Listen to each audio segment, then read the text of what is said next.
ত্রিলোকেশ্বর নন্দন নন্দন ব্রজেন্দ্র নন্দন ভগবান শ্রী রাধা গোবিন্দের অশেষ কৃপায় অশেষ অনুকম্পায়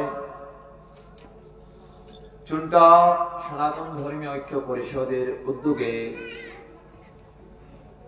পরলোকগত ভক্তপ্রবণ হরিপদ বিশ্বাস মহাশয়ের শ্রী অঙ্গনে বসে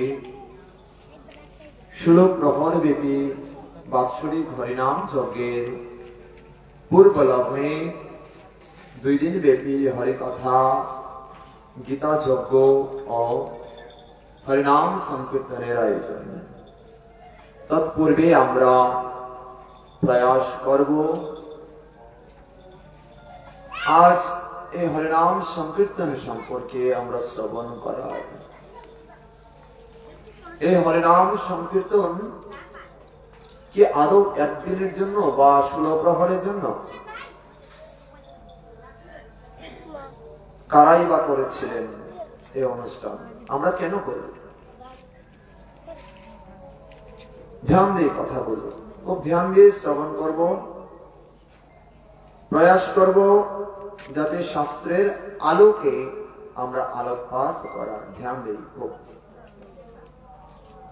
ভক্তবৃন্দ, যিনি অপ্রাকৃত সাহায্য দানে উদ্ধার করত, স্বীয় প্রজাশ্রয় সৌভাগ্য দান করত, নিজ ভজনের ক্ষতি সাধন করেও যিনি অপ্রাকৃত প্রেম পীযুষ বাড়ি বর্ষণ করেন, মদীয় গুরুপাদ পদ্ম অস্মদীয় শ্রী গুরুদেব ওম বিষ্ণুপাদ শিল ভক্তি প্রপন্ন তীর গোস্বামী শ্রী গুরু মহাত্মনের আতুল কোমল যুগল চরণে ভুলঙ্কিত দণ্ডবোধ প্রণতি নিবেদন করছি। তদীয় সমবেত সকল গৌর ভক্তবৃন্দের আপন আপন শ্রী গুরু মহারাজের চরণ পাদ পদ্ম বন্দনা করছি। তিনি রাও জয়যুক্ত হন। সমবেত অভাগত সুধী সজ্জন পরম বৈষ্ণব বৈষ্ণবী মন্ডলী ভক্ত মহোদয়গণ, ব্রাহ্মণ বৈষ্ণব মন্ডলী সবার চরণ পদে অভাজন বিনম্র চিত্তে প্রণাম নিবেদন করছি। কৃপা করে গ্রহণ করুন। পঞ্চাকল্পতরুভ্যশ্চ কৃপা সিন্ধুভ্যেব চ পতিতানাং পাবনেভ্যো বৈষ্ণবেভ্যো নমঃ।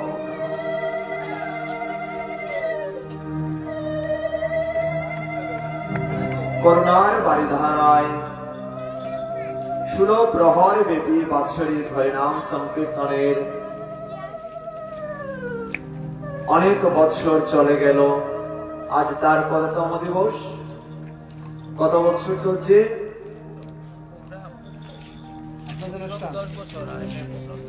10 বৎসর। 10 বৎসর যাবৎ হয়তো আমরা অনেকে ছোটই ছিলাম, 11তে পদার্পণ করলাম। আমরা অনেকে হয়তো ছোট ছিলাম, কারো বিবাহ হয়নি, কারো বিবাহ হয়েছে, ওইভাবেই আমরা ছিলাম। ছোটবেলা থেকেই অনুষ্ঠান দর্শন করছি। শুধু এই জায়গা নয়, আমরা আমাদের জন্ম থেকেই হরিনাম যজ্ঞ আমরা দর্শন করছি, হরিনাম শ্রবণ করছি। এই যে অপ্রাকৃত হরিকথা, অপ্রাকৃত হরিনাম, এই হরিনাম কিভাবে করতে হয়? কেনই বা আমরা হরিনাম করব? তা পূর্ব লগ্নে আমরা চলুন শ্রীমদ ভগবদ গীতার একটি শ্লোকের মাধ্যম দ্বারা আমরা পাঠে মনোনিবেশ করি। সবাই জোড়হাত করে ওম নমঃ ভগবতে বাসুদেবায়। সবাই ওম নমঃ ভগবতে বাসুদেবায়।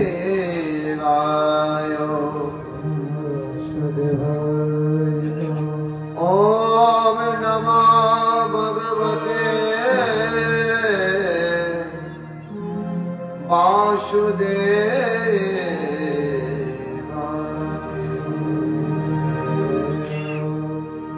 শ্রীমদ ভগবদ গীতা।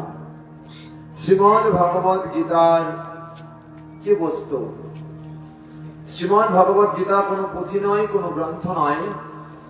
শ্রীমদ্ ভগবত গীতা হচ্ছে আমাদের সনাতন ধর্মের প্রধান আইন।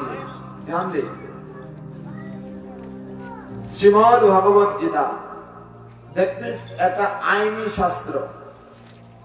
আইনি শাস্ত্র মানে কোন আইনি শাস্ত্র? না, সনাতন ধর্মে আইনি শাস্ত্র। যেমন বাংলাদেশ কিভাবে চলবে এটা সংবিধান বলে দেয়। কিভাবে চলবে, সংবিধান হচ্ছে একটি আইন।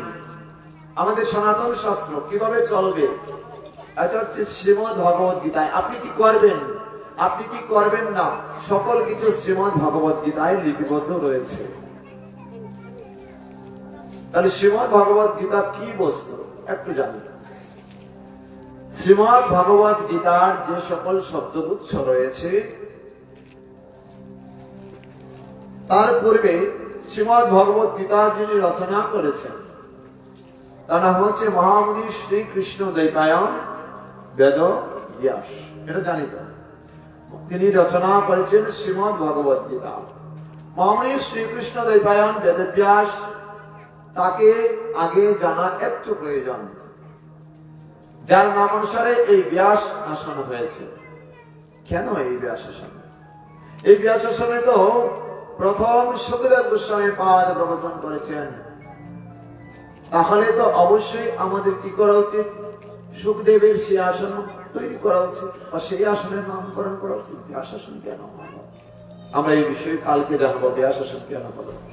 আজকে শুধু ব্যাসদেব কোথা থেকে এসেছেন দেখুন।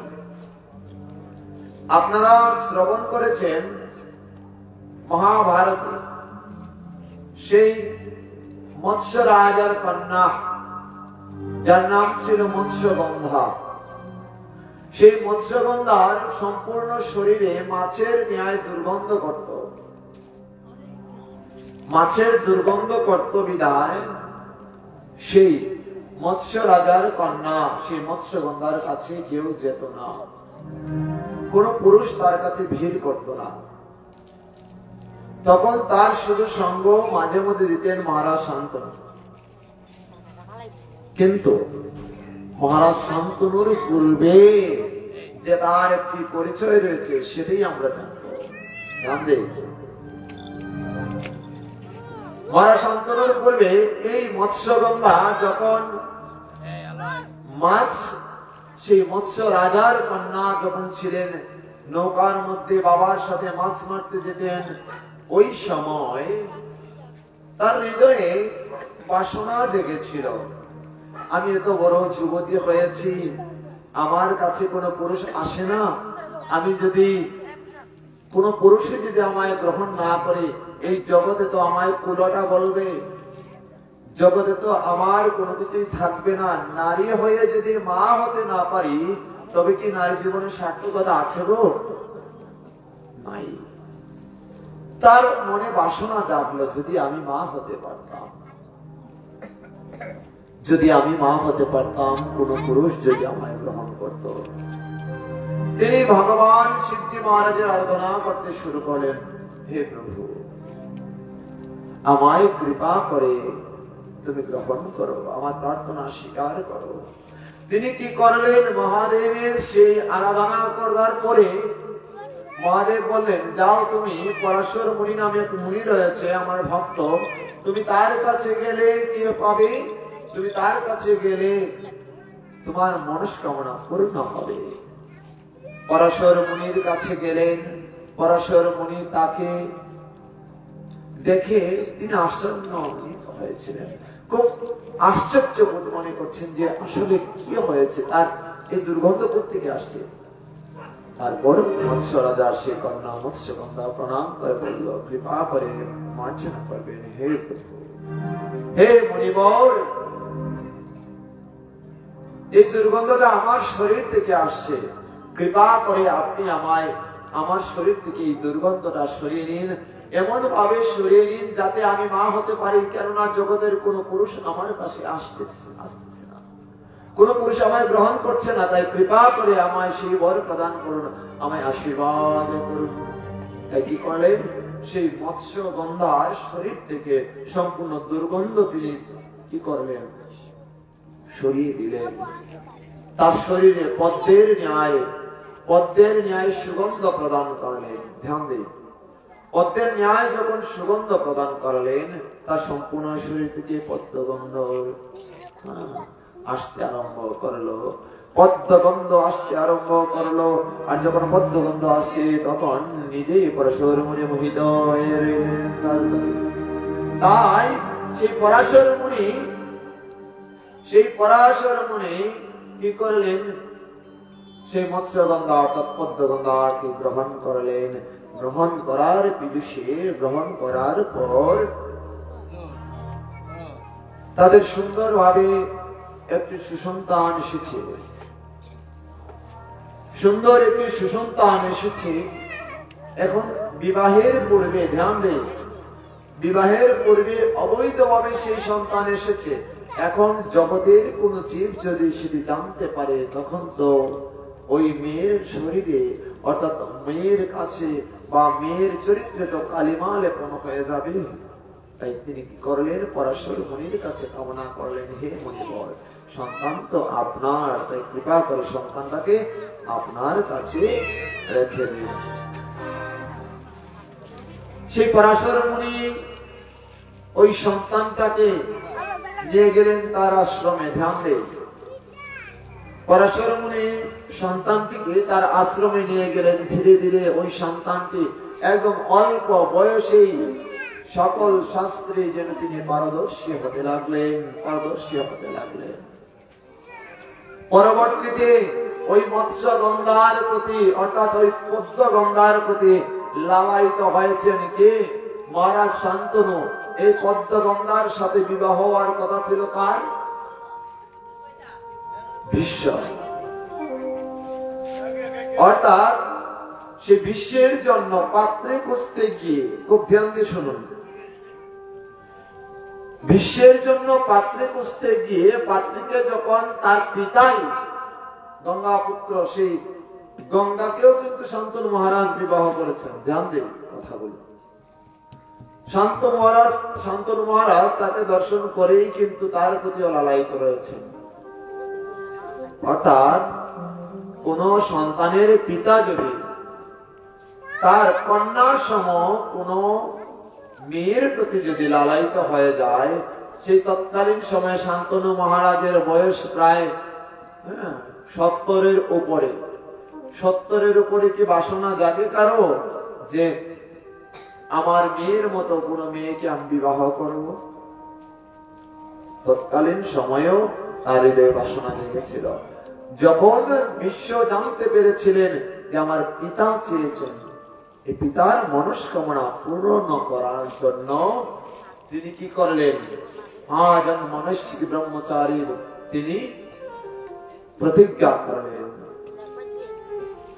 হাত কেটে সেই রক্ত দ্বারা গঙ্গা জলে অর্পণ করলেন। আকাশ বাতাস যেন কম্পিত হতে লাগলো, সেই রকম যেন ভূমিকম্পের ন্যায় হচ্ছে, কম্পিত হতে লাগলো। তৎক্ষণাৎ মহারাজ শান্তনু গিয়ে তাকে বর প্রদান করলেন। কি বর প্রদান করলেন?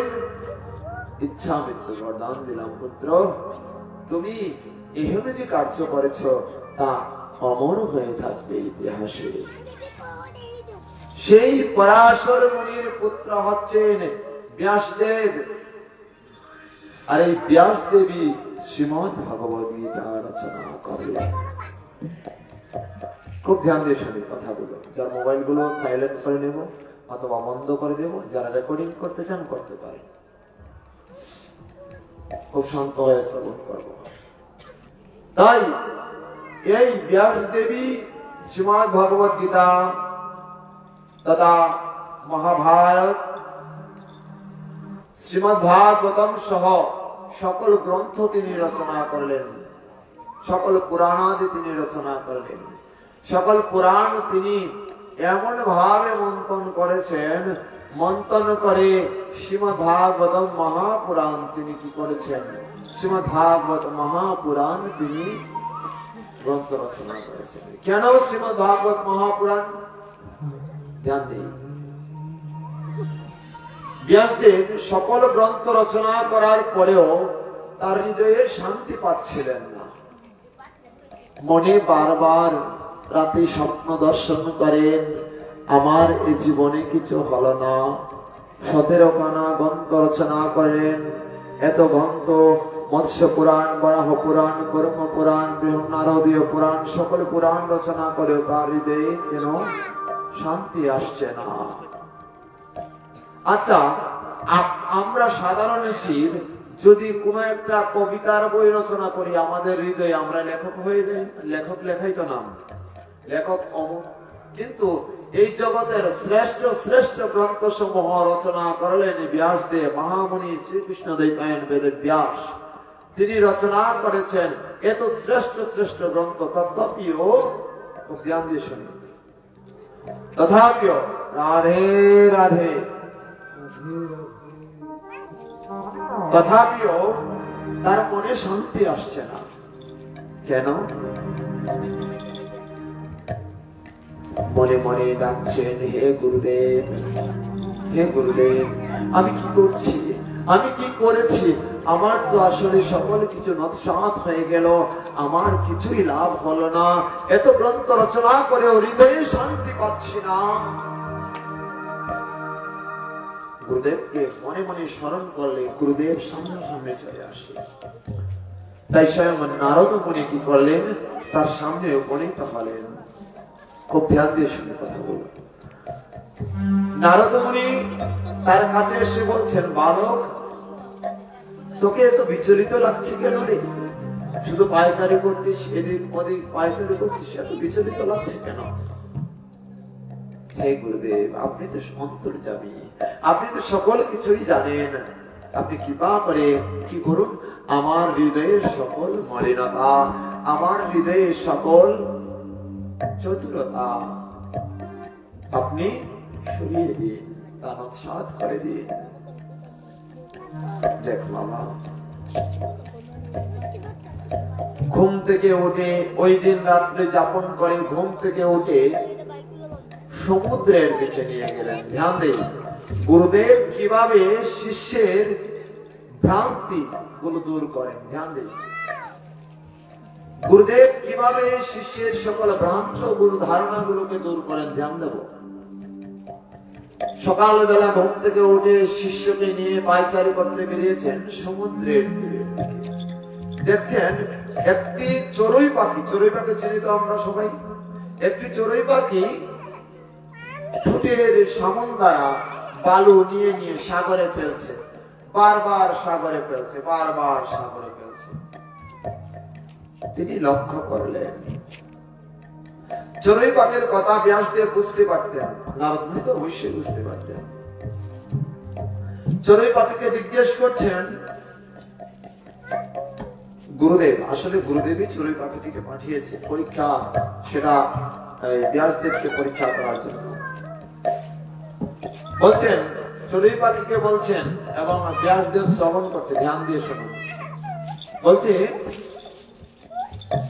হে চড়ুই পাখি, তুমি বারবার সাগরের মধ্যে তোমার এই ছোট্ট ঠোঁট দ্বারা বালি নিয়ে কেন ফেলছো? চড়ুই পাখি কৃপা করে বলল,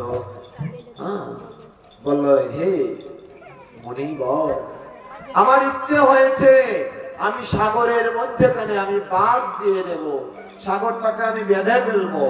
চিন্তা করুন, বলতে সাগরকে কি বাঁধা যায়?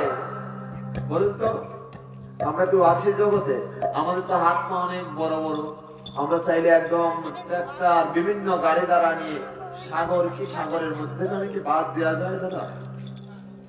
সম্ভব? চড়ুই পাখি বলছে সম্ভব, সাগরের মধ্যেখানে আমি বাদ দিয়ে দেব। তাকে সম্ভব? অবশ্যই সম্ভব। আপনি যদি যে গ্রন্থ স্বয়ং গণেশজিকে শেষ করতে পারেননি, আপনি সেই ব্যাসদেব হয়ে যদি গ্রন্থ রচনা করে আপনার হৃদয়ে বাসনা জাগলো, আপনি একজন লেখক, আপনি শাস্ত্রদ্রষ্টা। আপনি যদি সারা বিশ্ব ব্রহ্মাণ্ডের সকল কিছু রচনা করলেন, সকল কিছু রচনা করেও যে গণেশ লিখে শেষ করতে পারেননি, আপনি যদি 17 খানা গ্রন্থ লিখে হৃদয়ে অহংকার জাগে আপনার, তবে আমি চড়ুই পাখি হয়ে সাগরে বাঁধ কেন দিতে পারবো না? যখনই বললেন, সাথে সাথে ব্যাসদেব প্রণাম করলেন। আমার ভুল হয়ে গেছে গুরুদেব। গুরুদেবের চরণে আছাড় গিয়ে পড়লেন, আমায় কৃপা করে এমন বর প্রদান করুন, আমি যেন সেই কথা লিখতে পারি। কি কথা? আমি কি কথা লিখতে পারি? তখন নারদ মুনি বললেন, তুমি এই জগৎ সংসারে যত গ্রন্থ রয়েছে সকল কিছু রচনা করেছ, কিন্তু কোন গ্রন্থে প্রেম খুঁজে পাওয়া যায়নি।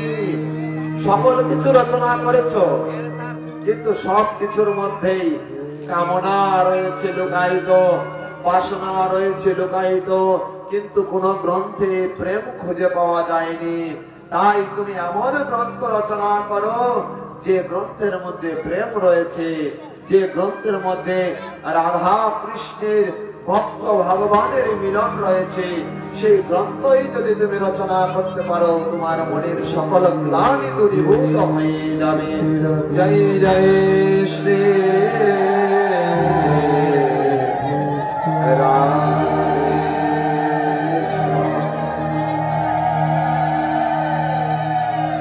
তাই তিনি কি করলেন? ধ্যান দে। তাই নারদ মুনি আশীর্বাদ প্রদান করলেন, যাও ব্যাসদেব, তুমি গিয়ে শ্রীমদ্ ভাগবত নামে গ্রন্থ রচনা করো, যে গ্রন্থের মধ্যে রাধা কৃষ্ণের লীলা রয়েছে, যে গ্রন্থে ভক্ত ভগবানের মিলন রয়েছে। আর ভক্ত ভগবানের যে প্রেম মাধুর্য, সেই প্রেম পীযুষ গ্রন্থখানা যদি তুমি রচনা করতে পারো, তবে তোমার সকল হৃদয়ের সকল গ্লানি দূরীভূত হয়ে যাবে। তাই তিনি আসলেন। আসার পরে তার কুটিরে বসে কলম চালাবেন, তারপরে ভাবছেন, আমি কিভাবে লিখব? আমি তো কিছুই জানি না। তাই নারদ মুনি 4টি শ্লোক তাকে বলেছেন। কয়টি শ্লোক? 4টি শ্লোক। এই 4টি শ্লোককে চতুর্শ্লোকী ভাগবত বলা হয়। এই 4টি শ্লোক রচনা করার পরে বলছেন, ওই যে 4টি শ্লোক তোমায় প্রদান করলাম, ওই 4টি শ্লোকের মাধ্যম দ্বারা তুমি পরিপূর্ণ ভাগবত রচনা করো, তার ব্যাখ্যা করো। তখন তিনি বললেন, আমি একদারে লিখতে পারবো না, আবার একদারে তো বলতেও পারবো না। তাই আমি শ্লোকের ব্যাখ্যা করব খুব আস্তে আস্তে। এমন একজনকে পাঠিয়ে দিন, তিনি যেন লিখতে পারে। তাই গণেশজিকে স্মরণ করেছেন। গণেশ আসলেন। আসার পরে তিনি গণেশ লিখছেন, আর ব্যাসদেব কি করছেন? তার মুখ দ্বারা গড়গড় করে শ্লোক শুধুমাত্র প্রবচন করছেন। এই হচ্ছে 18,000 শ্লোক, যা হচ্ছে পরিপূর্ণ ভাগবত। এই ভাগবতের মধ্যে কি রয়েছে একটু ধ্যান দেই। ভাগবতের মধ্যে রয়েছে 18,000 শ্লোক, 335টি অধ্যায়, 12 স্কন্ধ। আর শ্রীমদ ভগবত গীতায় রয়েছে কি জানো? শ্রীমদ ভগবত গীতায় রয়েছে 18টি অধ্যায়, 700 শ্লোক। ক্লিয়ার বিষয়টি? অর্থাৎ শ্রীমদ ভগবত গীতা আর শ্রীমদ ভাগবত এক গ্রন্থ নয়। যেমন এখানে লেখা হয়েছে শ্রীমদ ভগবত গীতা, তার মানে গীতা মানে গীতাই, যা ভগবান অর্জুনকে প্রদান করেছেন, সেই প্রেম কথা, সেই অপ্রাপ্ত কথা, সেই আইন, যে আইনের মাধ্যম দ্বারা আমরা নিজেকে পরিশুদ্ধতার দিকে এগোতে যাব। ধ্যান দেই। আর শ্রীমদ ভাগবতমের মধ্যে রয়েছে অপ্রাকৃত প্রেমের কথা, ভক্ত ভগবানের মিলনের কথা বলা হয়েছে। শ্রীমদ ভাগবতম হচ্ছে প্রেম শাস্ত্র, ভক্তি শাস্ত্র, আর শ্রীমদ ভগবত গীতা হচ্ছে আইন। ভাগবতে প্রবেশ করতে হলে আমাদের আইন সম্পর্কে আগে জানা আবশ্যকতা রয়েছে। যেরকম এই জগৎ সংসারে একজন চেয়ারম্যান অথবা একজন মন্ত্রী হতে হলে তার সংবিধান সম্পর্কে পূর্ণাঙ্গ ধারণা থাকা প্রয়োজন। ঠিক তদ্রূপী শ্রীমদ্ ভাগবতমে প্রবেশ করতে হলে শ্রীমদ্ ভগবত গীতার সেই আইন সম্পর্কে জানা তার প্রয়োজন। শ্রীমদ্ ভাগবত হচ্ছে আমাদের যে বেদ রয়েছে, বেদ কয়খানা? বেদ একখানাই, তার নাম হচ্ছে বেদ। খণ্ড হচ্ছে 4খানা। কয় খণ্ডে বিভক্ত? তথা ঋক, সাম, যজু এবং অথর্ব বেদ। এই 4খানা বেদ রয়েছে। বেদের পূর্ণাঙ্গ নির্যাস হচ্ছে শ্রীমদ্ ভাগবত। আর সকল উপনিষদ অর্থাৎ 18খানা উপনিষদ রয়েছে। এই 18খানা উপনিষদের সার হচ্ছে শ্রীমদ্ ভগবত গীতা। কিভাবে এর প্রমাণ? আপনারা গীতা ধ্যান করেছেন? সর্বোপনিষদ দাম গোপাল পার্থবর্ষ সুধীর ভোক্তা দগ্ধং গীতা। তারপরে রয়েছে বসুদেবস্ত্বং দেবং সুচারণমর্দনম দেবং পরমানন্দং কৃষ্ণং বন্দে জগদ্গুরু। কি বলছেন এখানে? সর্ব উপনিষদ গাব দুগ্ধা গোপাল নন্দন। গোপালের প্রিয় বস্তু কি? দুগ্ধ, ননী। এই ননী হচ্ছে গাভী থেকে যে দুধটুকু আমরা পাই, দুধকে মন্থন করে, সে উপনিষদকে মন্থন করে ননী তৈরি করেছেন। কার জন্য? গোপালের জন্য। গোপালটাকে বসুদেব সুতং দেবং কংসচারণমর্দনম, যিনি বসুদেবের সুত। সুত শব্দের অর্থ হচ্ছে পুত্র। ধ্যান দেই, বসুদেবের পুত্র। বসুদেব সুতং দেবং কুং দেব কংসচারণমর্দনম, যিনি কংসকে বধ করেছেন। দেবকী পরমানন্দং কৃষ্ণং বন্দে জগদ্গুরু, দেবকীর পরম আনন্দ রূপে তিনি বধ করেছেন। প্রেম সে বলো রাধে রাধে, জোর সে বলো রাধে রাধে। আরো জোরে দুনাদ পরে পরে সবাই জয় জয় শ্রী রাধে।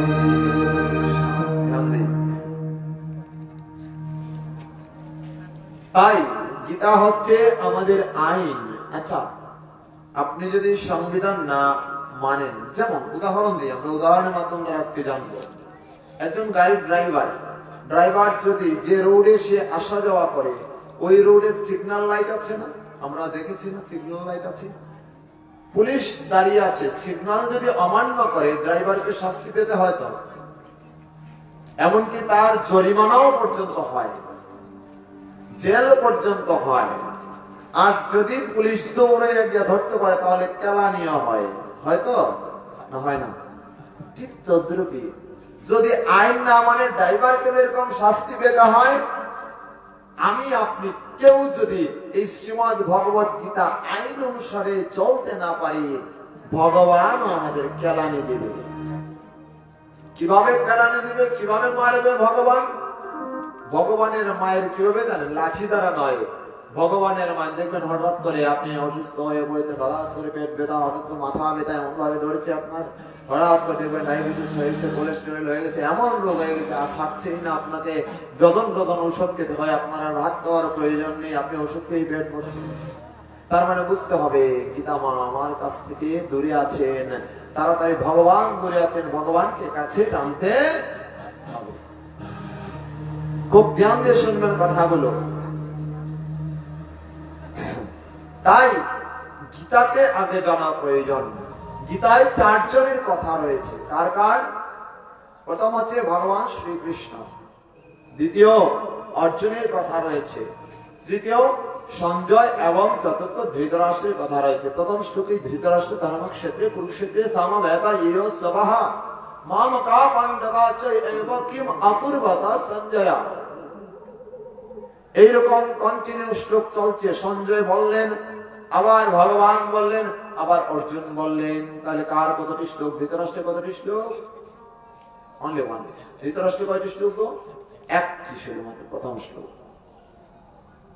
সঞ্জয়ের কয়টি? 40টি। ধ্যান দিন, ভগবান শ্রীকৃষ্ণের 574টি শ্লোক, আর বাকি সব হচ্ছে অর্জুনের শ্লোক। টোটালটা হবে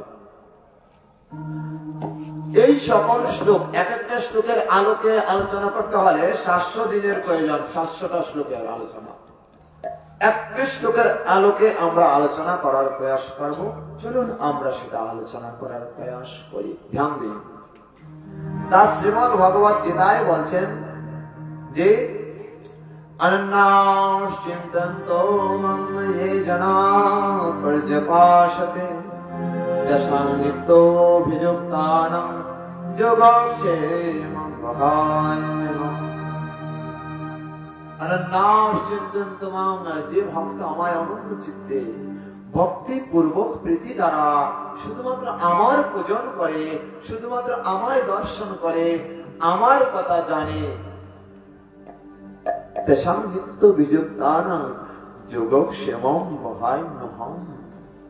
আমি তার সব কিছু বহন করি, আমি তার ইহকাল এবং পরলোক, অর্থাৎ ইহকাল পরকাল দুটাই আমি গ্রহণ করি।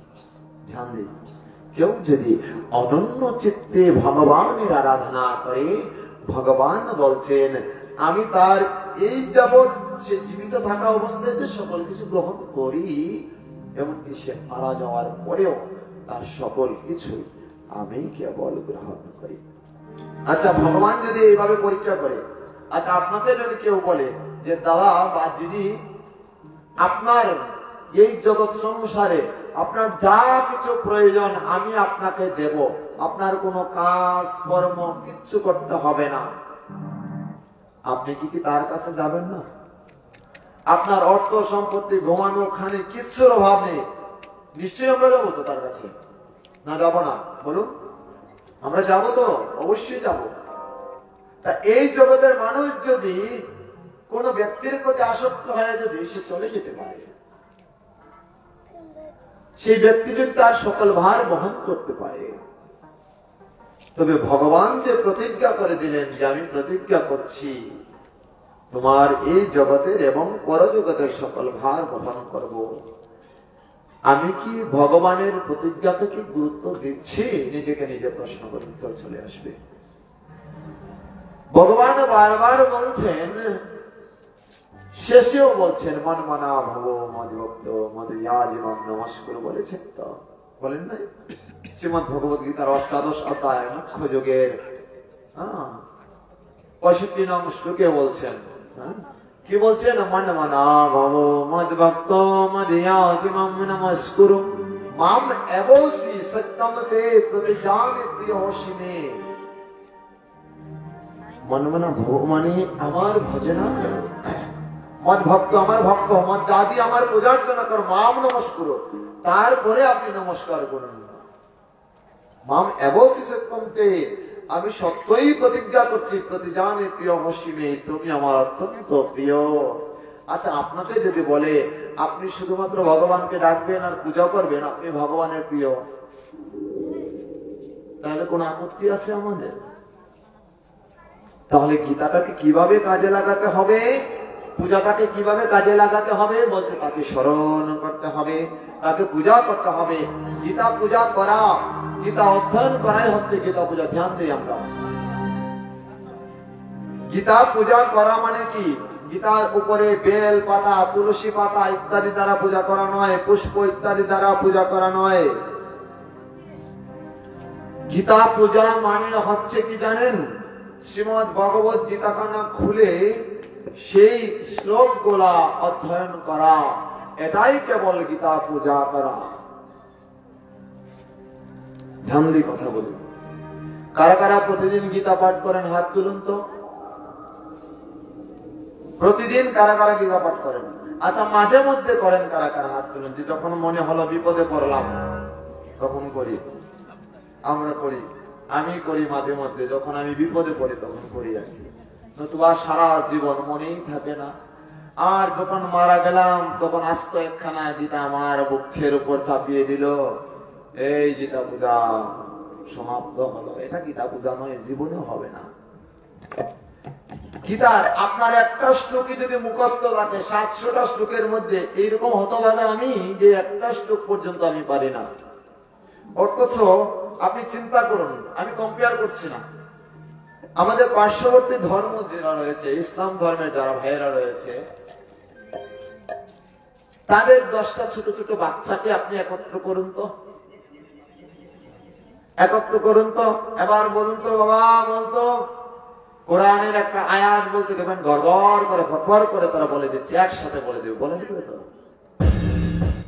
আচ্ছা, আমাদের বৃদ্ধ কয়টা যে আছে, যেগুলা কয়েকদিন পর চলে যাবে শ্মশান ঘাটে, তাদেরকে নিয়ে আসুন তো, একদম বৃদ্ধ, সারা জীবন হরিকথায় এসেছে, হরিবাসনে এসেছে, এই 16 প্রহর নয়, একদম 32, 64, 72 প্রহরে পর্যন্ত গিয়েছে, এরকম কয়েকজনকে ধরে নিয়ে আসুন তো। 100 জনের মধ্যে একজন একটা শ্লোক পারবে কি না, তাও আমার সন্দেহ। এবার প্রশ্ন দাঁড়ায়, বাবা তোমরা যেভাবে করছো ওই সময় তো আমরা পাই নাই, ঠিক বলছি তো, ওই সময় তো ছিল না। আমরা ছোটবেলায় দেখতাম প্রশাসনের মধ্যে, আমার দাদু গীতা পাঠ করতেন, প্রশাসনের মধ্যে জল ঝুঁকে নিয়ে বসে বরবর করে কয়টা শ্লোক করতেন, তার কয়টি সরলার্থ করতেন। এই পাঠ করা মানে গীতা পড়ে হরিবাসরে যা হয়। সারা জীবন গীতা পড়লেন, অথচ আপনি গীতা সম্পর্কে জানতে পারলেন না। গীতা আপনি জানতেই পারলেন টোটালি ভাবে এটা কি বস্তু। আচ্ছা, আপনার কি মনে হয় আপনি গীতা সম্পর্কে জানেন? মহাপ্রভু লীলা চলে যাচ্ছেন, একদিন এক ভক্তের কথা তার মনে পড়ল। একজন ভক্ত এসে বললেন মহাপ্রভুকে যে, প্রভু, হে মহাপ্রভু, নদী তীরে বসে এক বৃদ্ধ লোক গীতা সামনে নেই, গীতা সামনে নিয়ে, সে তো লেখাপড়াও জানে না, শুধুমাত্র গীতাখানা সামনে নিয়ে শুধু কান্না করে, শুধু কান্নাই করে, কান্নাই করে। আর শ্লোক যেগুলো পড়ে সম্পূর্ণ শ্লোকের মধ্যেই ভুল রয়েছে। খুব ধ্যান দিয়ে শুনে কথা বলুন। শ্লোক যা বলে তাই ভুল, কিন্তু ধুম খালি কান্নাই করে, কান্নাই করে। মহাপ্রভু গেলেন তার কাছে, গিয়ে দেখছেন সে কান্না করছে। মহাপ্রভু গিয়ে যখন দেখলে কান্না করছে, বলছে, বাবা বাবা, আমার অপরাধ মার্জন করো, তুমি কেন কান্না করছো? গীতার মধ্যে এমন কি পেয়েছো যে তুমি কান্না করছো? কি পেয়েছো? প্রভু প্রণাম করে বলছে, প্রভু আমি জানি না গীতা পাঠ করে আমার শুদ্ধ হয় না ভুল হয়, ওইদিকে আমার নেশা নেই, কিন্তু যখন আমি গীতাটাকে বন্ধ করি, বন্ধ করে কভারের উপরে দেখি একজন কালো ছেলে দাঁড়িয়ে আছে, সামনে রথের সামনে কালো একটি ছেলে দাঁড়িয়ে আছে সারথি হয়ে, আর পিছনে অর্জুন বসে আছে। এই দুইজনকে চিনি। কালো ছেলেটি হচ্ছে কৃষ্ণ, যার বর্ণ হচ্ছে নবঘন শ্যাম বর্ণ, মেঘের ন্যায়। আমি মনে মনে ভাবি, ধ্যান দিয়ে ভক্তবৃন্দ দেখুন ভক্তের মন বাঞ্ছা কিরকম হয়। আমি ধ্যান দিই আর ভাবি, ভগবান অর্জুনের রথের সারথি হয়েছেন, কবে ভগবান আমার রথের সারথি হয়ে আমাকে এই জগৎ সংসার থেকে তিনি পার করে নিয়ে যাবেন। হরি বল, হরি বল। শুধুমাত্র এই কথা ভেবে আমার চোখ দ্বারা ঝরঝর করে জল পড়ে। তাই আমি কান্না করি, তাই আমি কান্না করি। সকল ভক্তের, সকল মনের যে কটূক্তি গুলো ছিল, তারা ওই বৈষ্ণবের চরণ ধরে বলছে, আমাকে ক্ষমা করে দিন, এতদিন আপনাকে ভুল বুঝেছিলাম। মহাপ্রভু তাকে বললেন, তোমার কেবল কৃপা হয়ে গেল। এই জগতে যারা গীতাকে পড়েও বুঝতে পারেনি, যারা ভগবত সঙ্গ করেও বুঝতে পারেনি, তাদের সবার আগে তোমার কৃপা হয়ে গেল। কেননা তুমি কেবল গীতাকে বুঝতে পেরেছ। মূল কথাই তো এটা, অনন্যা সিদ্ধান্তমাং যে জনা পর্যপাশতে তেষাং নিত্য বিযুক্তানাং জগৎক্ষেমং বহাম্যহম। তিনি এই জগৎকে তো বহন করছেন, এই জগতের সকল কিছু বহন করছেন এবং পরবর্তীতে তিনি সকল কিছু বহন করেন। তাই মনে মনে ভাবি, হে প্রভু, অন্তকালে চ মাম এব স্মরণ মুক্তা কলেবরম यो प्रयात समद्भावं याति नास्ति प्रसंशय। ভগবান বলেন, যিনি অন্তকালে আমাকে স্মরণ করতে করতে দেহ ত্যাগ করেন, তিনি তো কেবল আমার ভাব প্রাপ্ত হন, এতে বিন্দু মাত্র সন্দেহ নেই। ধ্যান দিয়ে ভক্তবৃন্দ, তাই সদা সর্বদাই কেবল তাকেই স্মরণ করা উচিত। কাকে? স্বয়ং ভগবানকে। যদি এই জগৎ সংসারে কোন ব্যক্তি যদি তার হৃদয় মন্দিরে সকল কামনা বাসনা তার চরণ পদ্মে সমর্পণ করে, ভগবানের চরণ পদ্মে সমর্পণ করে যদি তার এই দেহ লীলা সংবরণ করতে পারে এবং অন্তকালে এই যে হরিনাম যজ্ঞ, এই হরিনাম স্মরণ করতে পারে, তথা হরে কৃষ্ণ কৃষ্ণ কৃষ্ণ হরে হরে, হরে রাম হরে রাম, রাম রাম হরে। যে ভক্ত একান্তে শুধু হরিনাম জপ করতে পারে, অন্তকালে চ মামেব স্মরণ মুক্তা কলেবরম, অন্তকালে আমাকে স্মরণ করতে করতে যদি কোন ভক্ত হৃদয় নিয়ে মৃত্যুবরণ করে, সে অবশ্যই আমার ভাব প্রাপ্ত হয়। তাহলে আমাদের কি চিন্তা করা উচিত? সদা সর্বদা কেবল হরি কথা। অথচ আমরা হরি নামে এসে, আসরে ভাগবত পাঠে এসেও আমরা আন কথা কুকথায় একদম নিমজ্জিত থাকি। হ্যাঁ, এগুলোকে মাইনাস করতে হবে। যে আমাদের হৃদয়ে কত অহংকার রয়েছে, অহংকারের মাধ্যম দ্বারা আমরা হরিনাম যজ্ঞের আয়োজন করি। আজকে অমুক করেছে তো কালকে আমি করব, কেননা আমার তো টাকার অভাব নেই। দেখুন, এটা প্রতিযোগিতা নয়। হরিনাম করুন, এভাবে প্রতিযোগিতা করুন যে অমুক 10 মালা জপ করে প্রতিদিন আমি 16 মালা করব, এটা প্রতিজ্ঞা করুন আপনি। যে ভক্তের আমরা আমাদের সনাতন ধর্মটাকে নিজেরাই একদম অধঃপতনের দিকে নিয়ে যাচ্ছি, বাহিরের কোন ধর্ম বা কেউ আমাদেরকে অধঃপতনের দিকে নিচ্ছে না, আমরা নিজেরাই এর জন্য দায়ী রয়েছি। কেন? আপনার নাতি, আপনার ছোট ভাই হরিকথায় যখন শ্রবণ করতে যায়, তখন আপনি কি করছেন? আপনি মুরব্বী হয়ে আপনি বাধা দিচ্ছেন।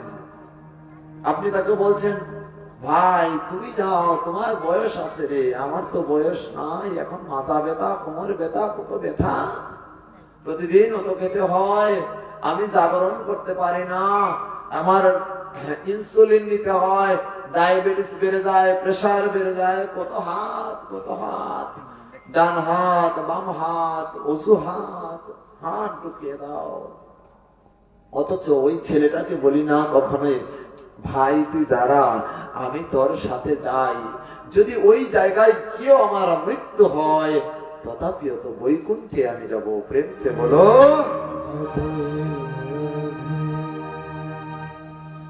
কখনো বলেছি নিজেকে প্রশ্ন করি, নিজের কাছে প্রশ্ন করলে যেখানে প্রশ্ন ওই জায়গায় তো উত্তর। নিজেকে জিজ্ঞেস করি, আমি কি করলাম? অমুক তিলক করে, হরিবাসরে যায়, এটা তো আমাদের জন্য বড়ই আনন্দে। একজন যদি গলায় মালা থাকে, তাহলে তো আমার লজ্জা থাকা উচিত যে আমার গলায় মালা নেই। যার গলায় মালা নেই তার তো লজ্জা থাকা উচিত না যে আমার গলায় মালা নেই। কিন্তু আমার ওই ভাই, আমার ওই ভাতিজা, আমার ওই বৌদি, আমার ওই দিদা, তাদের গলায় মালা রয়েছে। তুলসী মালা মানে কি জানেন?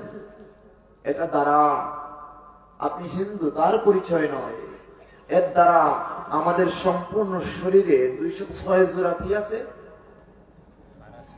হাড় আছে, তাহলে হাড়ের হিসাব জানে। যার হাড় আছে সে হাড়ে হাড়ে ঠের পায়। ধ্যান দেই, 206 জোড়া হাড় তো এই সম্পূর্ণ হাড় নয়, শরীরে যা মাংস রয়েছে এই পুরো শরীরটাই শুদ্ধ হয়ে যায় এই কণ্ঠে তুলসী মালার দ্বারা। কিভাবে? আপনি স্নান করছেন, মাথায় জল দিচ্ছেন আগে না পায়ে দিচ্ছেন? বলুন তো, আগে জল কোথায় দিতে হয়?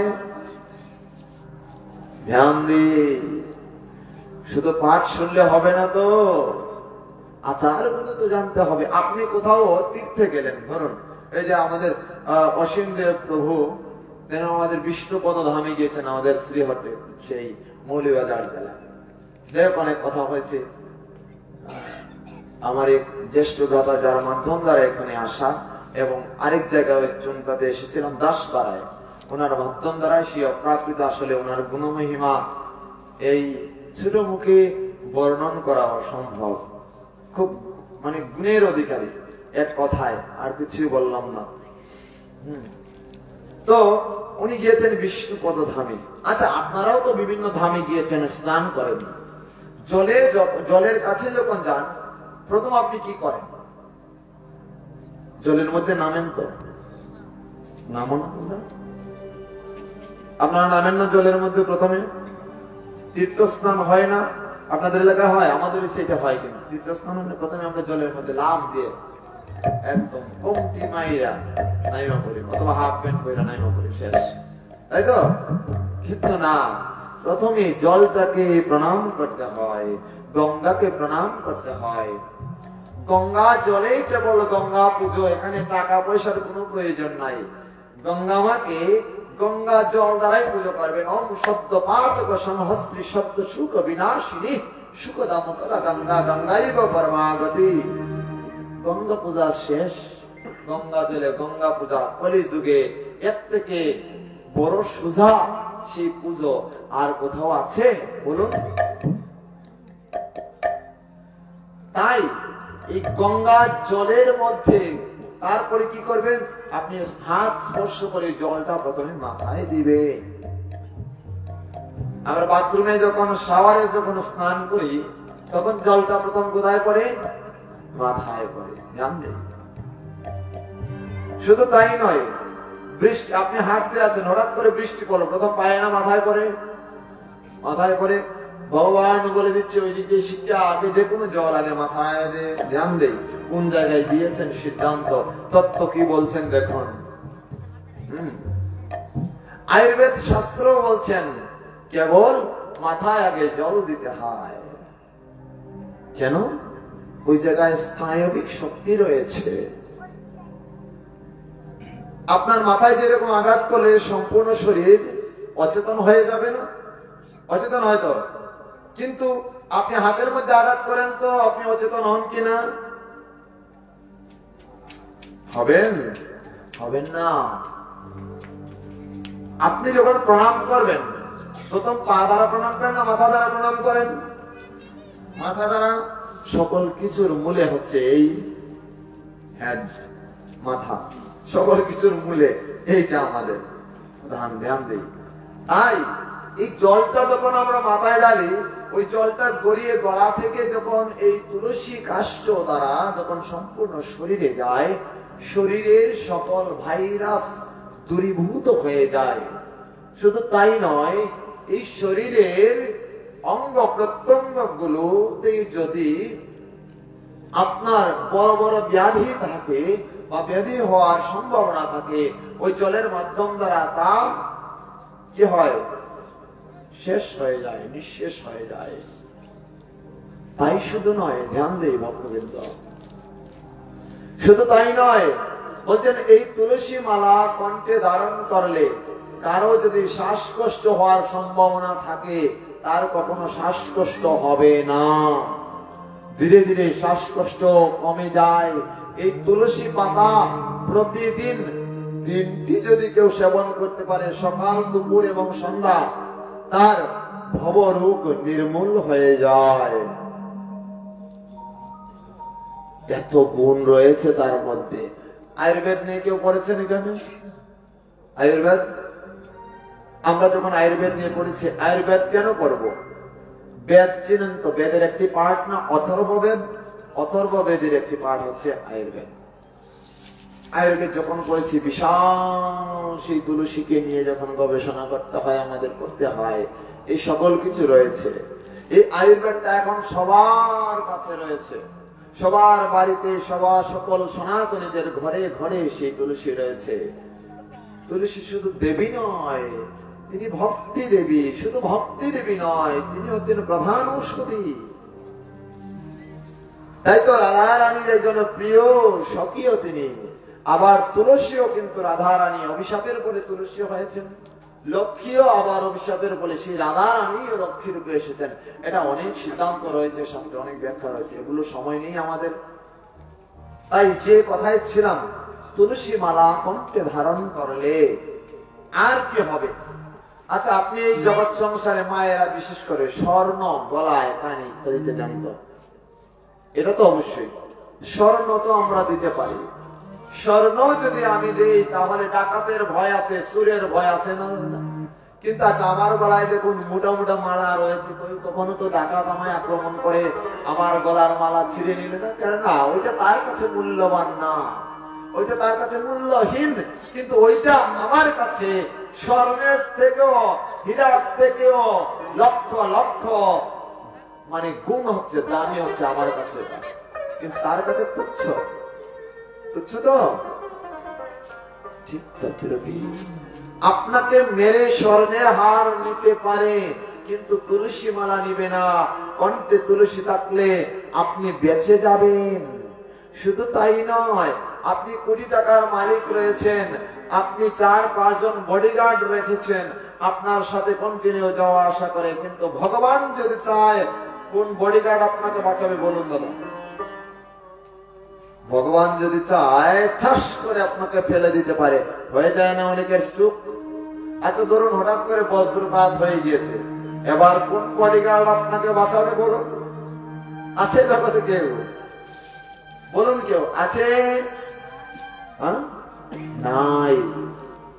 তাই আমি এই জায়গায় বসে আপনাদের এই চুনটাতে কথা দিয়ে গেলাম, শ্রীমদ্ ভাগবতম পাঠে ব্যাসপীঠে বসে আপনাদের কাছে বলে দিলাম, কারো কণ্ঠে যদি তুলসী মালা থাকে, বজ্রপাতে কখনো তার মৃত্যু হবে না, হবে না, হবে না।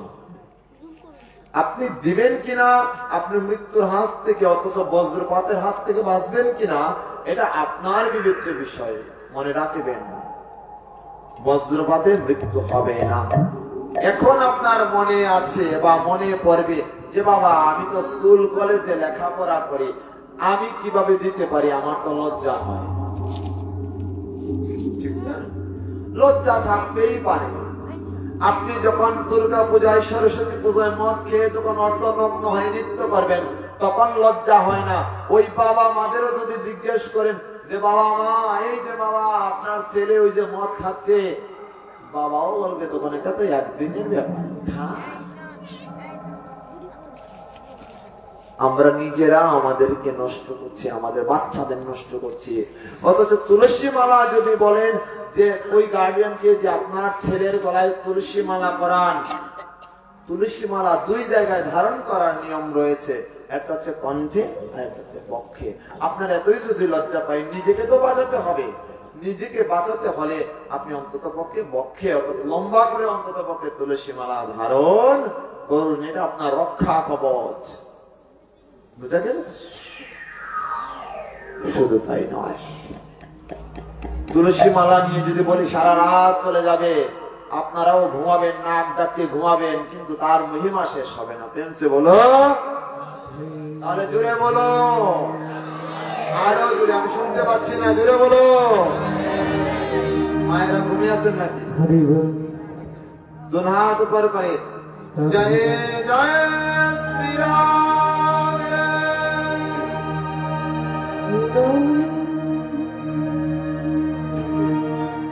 ভক্তবৃন্দ, কেউ যদি মালা ধারণ করে, মালা ধারণ করলে কি হয় বলছে, একটা জিনিস শুধুমাত্র পবিত্র থাকতে হয়। বাহ্য ক্রিয়া করার পরে নিজে যাতে জল ব্যবহার করে, বুঝা গেল বিষয়টা? বাহ্য ক্রিয়ার করার পরে যাতে জল ব্যবহার করে, এটা সনাতনীদের প্রধান হচ্ছে শুচিতা। একজন সনাতনী তার প্রধান লক্ষণ হচ্ছে সে শুচি থাকবে। শুচিতা মানে পবিত্রতা, যে শুচি সেই তো সনাতনী। আর সনাতন শব্দের অর্থ হচ্ছে চিরন্তন, যা পূর্বে ছিল, এখন আছে এবং ভবিষ্যতেও থাকবে।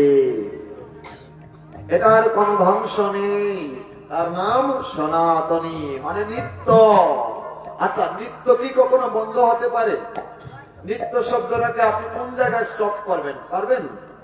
আজকে আপনার নিত্য কর্ম, আপনি নিত্য তিলক করছেন, নিত্য হরি কথা বলছেন, নিত্য তুলসী গাছে জল দিচ্ছেন, নিত্য কখনো বন্ধ করা যায়? বলো, বন্ধ করা যাবে না। আর কি করতে হবে? তুলসী গাছে জল দিতে হবে। কেন জল দিতে হবে? ওম গোবিন্দ বল্লভাং দেবী ভক্ত চৈতন্যকারিণী স্নাপয়ামি জগত্তত্ত্বম কৃষ্ণ ভক্তি প্রদায়িনী। হে বৃন্দা দেবী, তোমার চরণ পদ্মে বা তোমার গোড়ায় জল দিচ্ছি, কৃপা করে আমায় কৃষ্ণ ভক্তি প্রদান করো। আর কিভাবে তার পুজো করা যায়? বলছে তাকে পরিক্রমা করো কয়বার? তুলসী কয়বার পরিক্রমা করতে হবে? কারা কারা তুলসী পরিক্রমা করেন? হাত তুলুন। 1 জন, 4 জন, 5 জন। এই ব্রাহ্মণবাড়িয়ায় চুনটাতে 5 জন তুলসী পরিক্রমা করে। এটা লিখে নিয়ে তো একটু। আগামীকাল কয়েকজন তুলসী পরিক্রমা করবেন বা এখানে পাঠে আসবেন, সেটাও দেখা যাবে। কেন করবেন প্রশ্ন হচ্ছে যে ওনারা জানে, ওনারা করে, বা দেখে দেখেই বা করলো। আপনি কেন তুলসী পরিক্রমা করবেন? আসুন এবার জেনে নিন। যারা এই টেন্ডেন্সিতে আছেন তারা করবেন, আর যারা এর মধ্যে করবেন না তারা করার কোনো প্রয়োজন নেই। জানবেন, তুলসী পরিক্রমা করতে একটি মন্ত্র রয়েছে, জানি কানি চো পাপানি ব্রহ্ম হত্যা দিকানি চো তানি তানি প্রণশ্যন্তি প্রদক্ষিণ পদে পদে। কি বলেছি? জানি কানি চো পাপানি, জেনে না জেনে যদি কেউ কোনো পাপ কার্য করে থাকে, যদি আপনারা কেউ করে থাকেন, সবার কথা বলা হয়নি, জেনে না জেনে যদি কেউ কোনো পাপ কার্য করে থাকেন, জানি কানি চো পাপানি ব্রহ্ম হত্যাদিকানি চো। এই জগৎ সংসারে ব্রহ্ম হত্যাদি পাপের থেকে ভয়ানক আর কোন পাপ নেই, তার কোনো খণ্ডন হয় না। কিন্তু এই তুলসী পরিক্রমার দ্বারা কি বলছেন? ব্রহ্ম হত্যা দিকানি চো তানি তানি প্রণশ্যন্তি প্রদক্ষিণ পদে পদে। আপনার প্রতি স্টেপে স্টেপে মানে প্রতি পদে পদে সেই সকল পাপ দূরীভূত হয়ে যায়। প্রেম সে বলো বৃন্দা দেবী কি, ভক্তি দেবী কি জয় জয় শ্রী রাধে। আচ্ছা, এবার চিন্তা করি তো, কার কার তুলসী পরিক্রমা করার প্রয়োজন আছে? হাত তুলুন। মানে মানে কার কার প্রয়োজন আছে দেখি তো? তার মানে সবার আছে। আগামীকাল আপনারা অন্তত পক্ষে যদি বাড়িতে না করার কোন সুযোগ থাকে, আপনারা এখানে এসে কি করবেন? তাড়াতাড়ি চলে আসবেন। এসে একটা টেবিলের মধ্যে বা একটা টুলের মধ্যে বৃন্দা দেবী আছেন, বৃন্দা দেবীকে রেখে আপনারা 4 বার পরিক্রমা করে নেবেন, তাহলে পাপ মুক্ত হয়ে গেল। আচ্ছা, আপনি কোন ডাক্তারের কাছে গেলেন, খুব সুন্দর উদাহরণ ধ্যান দিন। আপনি কোন ডাক্তারের কাছে গেলেন, যে কোনো একটা রোগ নিয়ে, আপনার রোগ সারলো না, ওই ডাক্তারের কাছে আপনি যাবেন দাদা? বলুন, আপনি কি যাবেন? সে এমনিতেই রুগী দেখুক আর টাকা দিয়েই রুগী দেখুক, আপনি কি যাবেন? যাবেন না তো, কখনোই না। আমি যখন এসেছি বিয়ানীবাজার থেকে, আপনাদের পরিবর্তন করেই ছাড়বো। অর্থাৎ আপনাদের যা রোগ আছে, রোগগুলো আমি একদম কি করব? রোগ মুক্ত করেই এখান থেকে যাব। এসেছি যখন, কাজটা করিয়ে যাব, নতুবা আমি যাব না। ধ্যান দিই। তাই ভক্তবৃন্দ, সবার চরণ পদ্মে অনুরোধ করছি, অন্তত পক্ষে আজকে যা হয়েছে গেছে, যা গেছে তা গেছে ভাই, যা আছে এবার সামলাও তাই। আগামীকাল অবশ্যই আপনারা তুলসী পরিক্রমা করবেন 4 বার। আপনি কোথাও যাচ্ছেন, যে কোনো জায়গায় যান, তার পূর্বেই 4 বার পরিক্রমা করে নেন। মন্ত্র জানার প্রয়োজন নাই, মন্ত্র না জানলে কোনো সমস্যা নাই। হরি নাম করুন, হরে কৃষ্ণ কৃষ্ণ কৃষ্ণ হরে হরে, হরে রাম রাম রাম হরে হরে। দেখবেন আপনার মুক্তি লাভ হয়ে গেল। ঘুম থেকে উঠলেন, স্নান ইত্যাদি করে তিলক যদি কেউ করে, যে কথায় আমি ছিলাম যে তিলক করলে, তুলসী মালা ধারণ করলেই সনাতনী হওয়া যায় না, কিন্তু ভূষণের প্রয়োজন আছে। যে জায়গায় যেমন ওই জায়গায় তেমন। আপনি ফুটবল খেলায় গেলেন, এবার ধুতি পাঞ্জাবি লাগাইয়া যদি সুন্দর করে উত্তরী পরিধান করে যান, কি হবে দাদা? বলুন তো দিদিমা, হবে? হবে না। আপনি ক্ষেত খামারে গেছেন, কৃষিকাজ করতে গেছেন। আচ্ছা, কৃষিকাজে টাই কোট প্যান্ট লাগাইয়া সুজুতা কইরা যদি যান, সুন্দর লাগবে না? হ্যাঁ, সুন্দর লাগবে না? না, বলছে না, এই কাজে তো এই পোশাক না, যে কাজের যে পোশাক, ওই কাজে ওই পোশাক নিতে হবে। আমরা যারা কোর্টে যাই, তাদেরকে টাই প্যান্ট কোট পরেই যেতে হয়। এবার যারা কোর্টে চাকরি করে, তারা যদি হাফ প্যান্ট পরে যায় ফুটবল খেলার নেয়, কিরকম অবস্থা হবে? ওইটা তো পোশাক হবে? একদম উদাহরণ দেখাচ্ছি। তাহলে যে জায়গায় যেমন, ওই জায়গায় তেমন। হরিবাসরে আসতে হলে সাধুর মতো আসতে হবে। হরিবাসরে যাবেন না, সাধুর মতো লেভেল লাগানোর আপনার প্রয়োজন মনে করলে করবেন, না করলে নাই। কিন্তু এই জায়গায় যারা এসেছেন, তারা সবাই হচ্ছে সাধু, সবাই হচ্ছে বৈষ্ণব, কারণ তারা হচ্ছে বিষ্ণুর সন্তান। প্রেম সে বলো।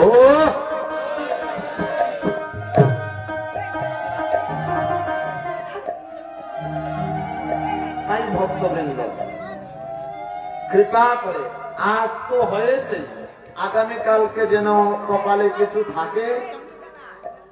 যার কপালে ধ্যান দেই, যার কপালে তিলকের ফুটা থাকে না, সেই কপাল হচ্ছে শ্মশান সদৃশ। খুব ধ্যান দিয়ে শুনুন। তিলক না থাকে যদি বিপ্রের কপালে, সেই স্থান শ্মশান সমশাস্ত্র বলে। কোন বৈষ্ণবকে যদি তিলক ধারণ করে, কোন বৈষ্ণব যদি আপনার গৃহে থাকে, ঘুম থেকে উঠে তাকে যদি প্রণাম করেন, তাকে দর্শন করা মাত্রই আপনার আর স্নানের প্রয়োজন হয় না, আপনি গঙ্গা স্নানের ফল লাভ হয়ে যায় আপনার। প্রেম সে বলো রাধে রাধে। আমরা ছোটবেলা দেখেছি, আমাদের বাড়িতে বা আমাদের গ্রামে যদি কোনো সাধু আসতেন, আমরা ঘুম থেকে উঠে ওই সাধুকে প্রণাম করতাম, কারণ আমরা পাঠের মধ্যে যা শুনি তাই আমরা আচরণ করার প্রয়াস করেছি ছোটবেলা থেকেই। তাই কথাগুলো ঢুকাতে হবে হৃদয় মন্দিরে। হয়তো অনেকের অসহ্য লাগবে, ভালো লাগবে না। দেখুন, করলা তো তিতই হয়, কিন্তু এটা হজম করতে পারলে ডায়াবেটিসের যে বড়ই এবং স্বাস্থ্যের জন্য বড়ই উপকারী। প্রেম সে বলো। একটু কষ্ট করে হজম করতে হবে, আর কিছু না। ভালোবেসে নিলেই হয়। আপনি কাউকে ভালোবাসেন, সে যদি আপনার জন্য রান্না করে, বাবাদের বলছি, যেমন আপনি আপনার স্ত্রীকে ভালোবাসেন, আপনি আপনার প্রেমিকাকে ভালোবাসেন। আজকে জানি কি যে জানি হাত ডে, আগে এরকম ছিল না। ভালোবাসা দিবস সম্পর্কে একটু বলবো একটু পরে, ধ্যান দেন। আচ্ছা, আপনি আপনার কাউকে ভালোবাসেন, খুব ধ্যান দিয়ে শুনে। সে যদি আপনার জন্য কোন একটা কিছু রান্না করে নিয়ে আসে, দাদা, লবণ যদি না দেয় তথাপিও ভালো লাগে, লবণ বেশি দিলেও কিন্তু ভালোই লাগে। কেননা আমরা তো তার রান্না কিছু খাই না, তার ভালোবাসা তারে গ্রহণ করি। বলো না গো রাধে রাধে। ভালোবাসা দিবসে মায়েদের জন্য যদি একটা গোলাপ নিয়ে আসতে পারে কোনো বাবা, তাহলে তো হয়েছি একদম। মায়েদের গোলাপ খুব পছন্দ হয়। যদ্যপিও এটা কোনো ভালোবাসা নয়, তথাপিও এটা আমরা দেই। কিন্তু ভালোবাসা কাকে বলে জানেন? আমরা জানি না ভালোবাসা কাকে বলে। এই জগৎ সংসারের যিনি মালিক, বিশ্ব ব্রহ্মাণ্ডের যিনি মালিক, তাকে কি কখনো আমি প্রপোজ করেছি? তাকে কখনো আমি প্রপোজ করেছি একটা গোলাপ ফুল দিয়ে? হে কৃষ্ণ, তোমার চরণে আমি সমর্পণ করছি, সর্বস্ব তোমার চরণে সপিয়া পড়েছি তোমার ঘরে।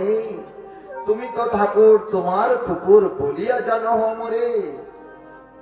হে প্রভু, আমি তো তোমার চরণ পদ্মে, ভক্তিবিনোদ ঠাকুর বলছেন, আমি তোমার পদ্মে, তোমার চরণ পদ্মে সর্বস্ব তোমার চরণ সপিয়া পড়েছি তোমারও। শুধুমাত্র একটি গোলাপ ভগবানের চরণ পদ্মে অর্পণ করুন, ভগবান যে বড়ই প্রীত হবেন।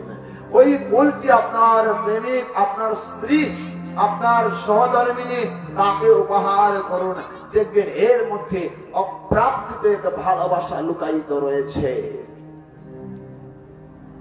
আমাদের অনেকের তো বাবা অর্থেরই সমস্যা।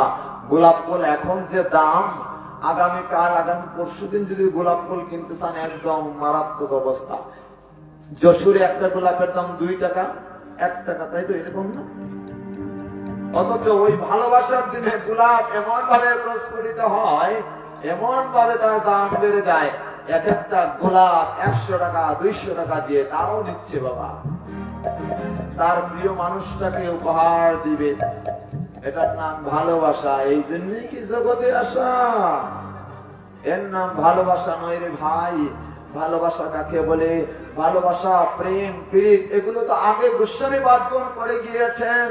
তাদের কাছ থেকে শিক্ষা অর্জন করবো তো। পীড়িত পীড়িত সবাই কহিছে, পীড়িত কাহারে বলে? আগের ভক্তরা পীড়িত করিয়া ভবপারে যায় চলে।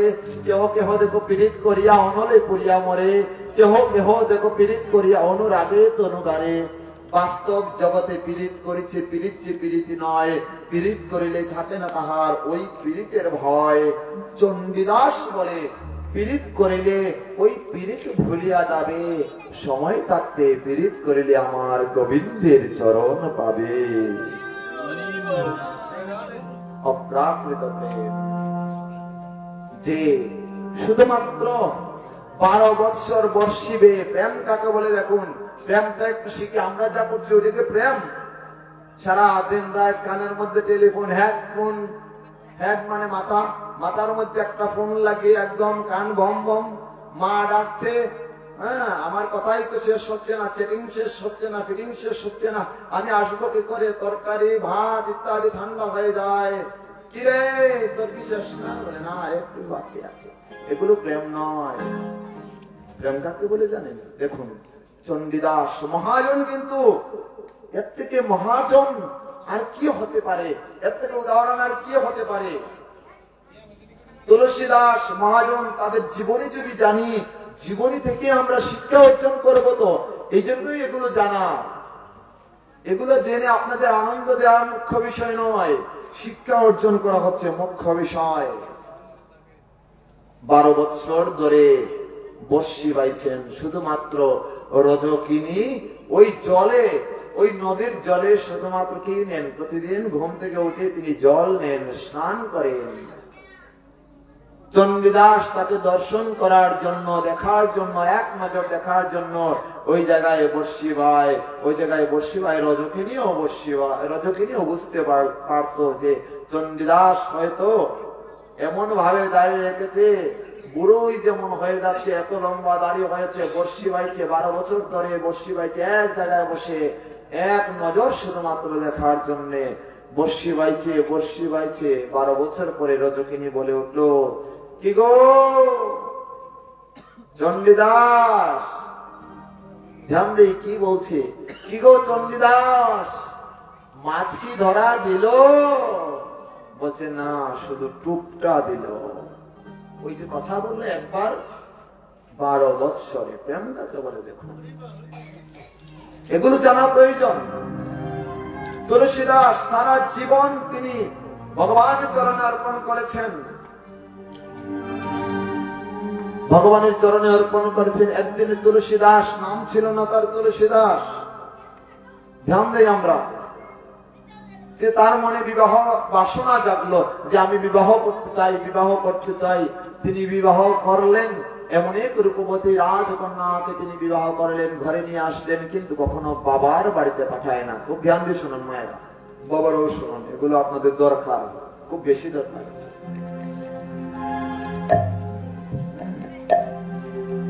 বাবার বাড়িতে পাঠায় না, কেননা একবার যেন আমার সহধর্মিনী, আমার স্ত্রীকে যেন আমি না দেখে থাকতে পারি না, এত ভালোবাসা। কিন্তু তার আগে, বিবাহের আগে ভগবানকে সকল কিছু সমর্পণ করেছেন, ভগবানের প্রতি তার একমাত্র টান ছিল। কিন্তু বিবাহের পরে এই সকল কিছু মার্কেট থেকে চলে গিয়েছে, তার হৃদয় থেকে চলে গিয়েছে। তাই তিনি বলেছিলেন, আমি বিবাহ করেছি, কিন্তু বিবাহ করেছি হে পত্নী, তোমাকে বাবার বাড়িতে পাঠানোর জন্য নয়। সকালে ঘুম থেকে উঠে তার পত্নীকে দর্শন করতে হয়। তার সে যদি যজমানের বাড়িতে পুজো করতে যায়, তথাপিও সেই তার পত্নীকেই দর্শন করে যেতে হয়, দেখে যেতে হয়। এত ভালোবাসা। অনেক বছর পার হয়ে গেল, বাবা অসুস্থ হয়ে গেলেন, তার বাড়ি থেকে খবর এলো এবার শ্বশুর অসুস্থ, যেতে তো হবেই। পাঠিয়েছেন রাতের বেলা, ওই জায়গায় রাতের বেলা তুলসীদাস তো তার বাড়িতে, আর বাবার বাড়িতে হচ্ছে তার স্ত্রী। রাতের বেলা তিনি সেই চাঁদনির সেই রকম আলো রিমিঝিমি করছে, সেই আকাশে যেন প্রজ্বলিত হচ্ছে জ্যোতি। হঠাৎ করে দেখা গেল এমন বিকিরণ সৃষ্টি হয়েছে যেন আকাশে বিজলি চমকাচ্ছে, বিজলি চমকাচ্ছে, আকাশে মেঘাচ্ছন্ন সেই দিন হয়ে গেল। হঠাৎ করে যেন মেঘাচ্ছন্ন হয়ে গেল। ভগবানের কি অপ্রাকৃত লীলা, ধ্যান দিন ভক্তবৃন্দ। যেতে যেতে যেতে যেতে একটি নদী পেলেন। নদী কিভাবে সাঁতার দিবেন? রাত প্রায় 3:30। মধ্যরাত্রি বেলা কি নৌকা পাওয়া যায়? সম্ভব না ওই সময় গ্রামে। তার হৃদয়ে বাসনা জাগলো, আমি যাব আমার স্ত্রীকে দেখতে। কতদিন যেন হয়ে গেল, মাত্র কিছু মুহূর্ত, কয়েক ঘন্টা গিয়েছে, স্ত্রীকে দেখে নাই, পাগল হয়ে গিয়েছে। এত বউ পাগল ছিল, চলে গিয়েছে। রাতের বেলা নদী সাঁতরাবে কি করে, সাঁতারও জানে না। হঠাৎ করে দেখছে তার পাশ দিয়ে একটি, ওই যে চিল্কি দেয় না, তরফ দেয় না, আপনাদের বিজলি দেয় না, বিজলি যখন চমকায় তখন পুরোটা অনেক সময় আমরা ক্লিয়ার দেখি, যখন বিজলি নাই তখন আবার অন্ধকার। ঠিক হঠাৎ করে দেখছে একটা কি যেন ভেসে আসছে, জল দিয়ে কি যেন ভেসে আসছে।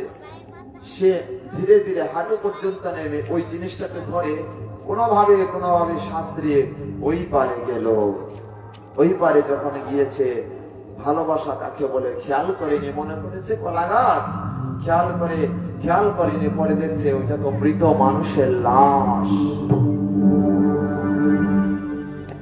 ধীরে ধীরে ধীরে ধীরে চললেন তিনি গিয়ে আবার দেয়াল টপকাবেন কি করে? ওই জায়গায় ঝোপঝাড় ছিল, সামনের দরজা দিয়ে যদি নখ দেন, শ্বশুর যদি বের হয় তখন তো তাকে তুচ্ছ তাচ্ছিল্য করবে। হ্যাঁ, এত বউ পাগল, একদিন হয় নাই চলে এসেছে বাড়িতে বউকে দেখতে। তাই তিনি এই কালিমা নিতে চাইবেন না। তাই তিনি কি করলেন জানেন? পিছনের দরজা দিয়ে ঢুকবেন, তখন দেয়াল টপকাবেন। হঠাৎ করেছেন একটি রশি, একটা দড়ি উপর দিক দিয়ে নিচে নেমেছে, দড়িটা ধরে ধরে ধরে ধরে টপকিয়েছেন। টপকিয়ে তার স্ত্রীর কাছে গিয়ে নক করলেন জানালায়, কোথায়? তুমি বেরিয়ে আসো। কে এত রাতে? জানালা খুলে দেখলেন এ তো আর কেউ নয়, এত বউ পাগল। এত আর কেউ নয়, এত বউ পাগল তুলসীদাস। ধ্যান দিয়ে, খুব ধ্যান দিয়ে শুনুন কথা বলুন। বউ পাগল, তুমি এত রাতে এলে? আচ্ছা, দেয়াল টপকালে কি করে? বলছে ওই যে পাশে একটি রশি ছিল, গিয়ে আর বউ দেখলো কি জানেন? গিয়ে দেখলো ওইটা একটা সর্প, গাছের মধ্যে পেঁচ লাগিয়ে এমন ভাবে বসে আছে। বিশাল বড় এক সর্প লেজ ধরে তিনি উঠেছেন। ভালোবাসায় চোখকে অন্ধ করে দেয়। রাতের বেলা আমরা প্রেমিকার সাথে প্রেমিকের সাথে দর্শনের জন্য, এক নজর দেখার জন্য আমরা লাইটেরও প্রয়োজন মনে করি না। একদম তখন সাপ খাবে না, কুমির খাবে না, ব্যাং খাবে, এত কিছু আমরা বুঝি না। দৌড়াইতে দৌড়াইতে তার সাথে দেখা করে আবার চলে আসে। এত বড় সুর আমরা ভালোবাসার জন্য। তুলসী দাস তখন বউয়ের কাছে গেলেন, তুমি আমাকে ছাড়া কিভাবে থাকতে পারো গো? আমি তোমাকে ছাড়া যে এক মুহূর্ত থাকতে পারি না। তুমি চলো চলো চলো, এই এত রাত্রিতে যেতে পারবো? চলো চলো চলো। তুমি ভালোবাসায় মোহিত হয়ে আছো, তোমার চোখ দুটি স্ত্রীর প্রতি মোহিত থাকায়, স্ত্রীর ভালোবাসায় তুমি অন্ধ হয়ে আছো। তাই তোমার এই ভালোবাসার এক ফুটো যদি গোবিন্দের জন্য থাকতো, তবে তুমি গোবিন্দ প্রাপ্তি করতেই পারতে। এত যদি তোমার গোবিন্দ লাভ হয়ে যেত। তুলসী দাসের হৃদয়ে বড় কষ্ট পেলেন। আহা, এত কিছু যন্ত্রণা সহ্য করে আমি এসেছি আমার স্ত্রীর কাছে। স্ত্রী আমাকে বলেছে গোবিন্দ লাভ করতে পারবো। মাত্র এক ফুটো যদি আমার গোবিন্দ চরণে যদি ভালোবাসা থাকে। আমি ব্যথা পেয়েছি। ব্যথা কান্না করতে করতে কান্না করতে করতে তিনি বাড়িতে গেলেন। মনে মনে ভাবছেন গিয়ে, আমার স্ত্রী ঠিকই বলেছে। যদি একটি বার আমি হৃদয় দ্বারা যদি ভগবানকে ভালোবাসতে পারতাম, একটি বার যদি আমি হৃদয় দ্বারা ভগবানকে ভালোবাসতে পারতাম, সারা জীবনই তো যাবে স্ত্রীকে পেয়ে, পুত্র পরিজন পেয়ে। কিন্তু স্ত্রীকে যদি এক বিন্দু মাত্র ভালো না বেসে যদি আমার গোবিন্দকে একবার ভালোবাসতে পারতাম, তবে তো আমার গোবিন্দ প্রাপ্তি সম্ভব হতো। সাথে সাথে সংসারের সকল বাসনাকে বিয়োগ করে তিনি চলে গেলেন। সাথে সাথেই তিনি সন্ন্যাস নিয়ে নিলেন। ভালোবাসা তো তাকেই বলে, এত সহজ বস্তু নয়।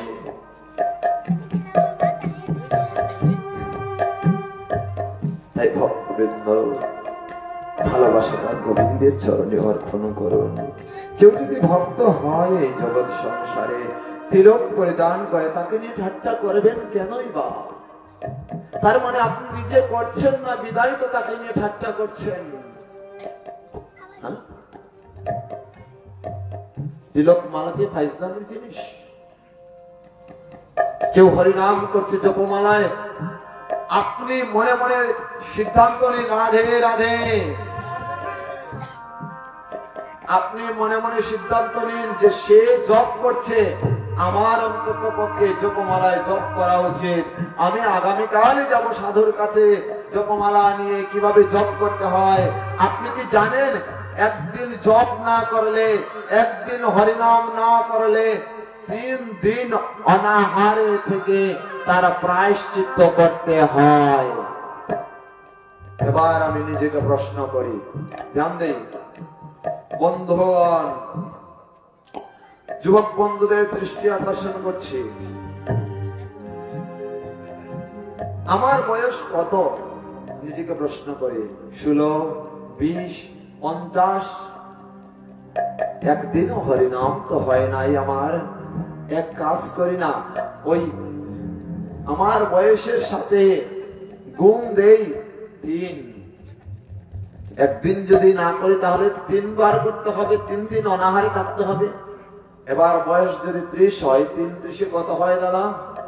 90 দিন অনাহারে থেকে, 90 বৎসর অনাহারে থেকে তার প্রায়শ্চিত্ত করতে হবে। আপনি কি থাকবেন জগতে? থাকবেন মনে করেছেন জগতে? না।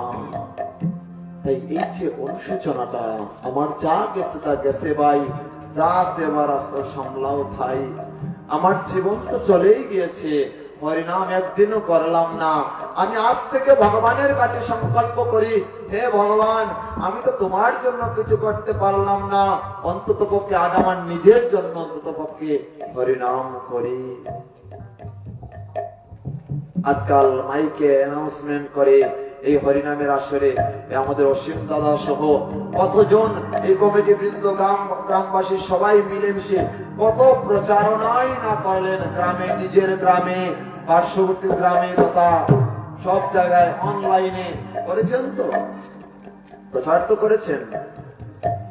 কিন্তু কেউ যদি এই অপ্রাকৃত প্রেম বীজ হরিনামের কথা যদি বুঝতে পারত, তাহলে ভক্তের তো অভাব হতো না। অভাব হতো? কতজনাই বুঝতে পারে, যারা চালাক, ধ্যান দেই, যারা চালাক, যাদের পিতা মাতা হরিনামের শিক্ষা দিয়েছে, যাদের পিতা মাতা ভগবত কথা গর্বে থাকতেই সন্তানদের শ্রবণ করিয়েছে, কেবল তারাই, যারা ভগবানকে ভালোবাসে, তারাই কেবল ছুটি চলে আসে হরিবাসরে। তাই আপনারা যারা এখানে এসেছেন, আপনারা পরম সৌভাগ্যবান, সৌভাগ্যবতী, এতে বিন্দু মাত্র সন্দেহ নেই। প্রেম সে বলো রাধে রাধে। ধ্যান দেই, তাই জীবন বেলা চলে যাবে, একবার যদি হরিনাম না নেন, মানব জীবন তো বৃথা না গো। আমরা মনে করি যে সারা জীবন নিতে হয় না রে বাবা, মরার সময় একবার হরিনাম নিলেই হয়। এটাই তো মুরব্বীদের ধারণা আছে না, যে মরার সময় একবার হরিনাম নিলেই হয়। আচ্ছা, কোন শিক্ষক যদি শিক্ষকতা পেশায় থাকেন, রাতের বেলাও দেখবেন, এই পড়া শিখস নাই, ঘুমিয়ে পড়ছিস নাকি, পড়া শিখস নাই, শিক্ষকরা কি করে, তার স্ত্রীর কাছে ঘুমিয়ে এই কথা বলে। যদি কোনো পাইকার এতে 1 2 3 3 এরকম করে রাতের বেলা যাবেন, ঘুমিয়ে তার স্ত্রীর কাছে তাই করতে থাকে, তাই করতে। সারাদিন যা করবেন তাই তো ঘুমানোর পরে করবেন, তাই তো? আর কেউ যদি বাসের কন্ট্রাক্টর হয়, এমন কেলানে দিবে বাসের মধ্যে, এরকম দেয় না, ঠাস ঠাস করে। যারা কন্ট্রাক্টর হয়, তাদের পিঠ দেখবেন লাল হয়ে গেছে, সরাইতে সরাইতে।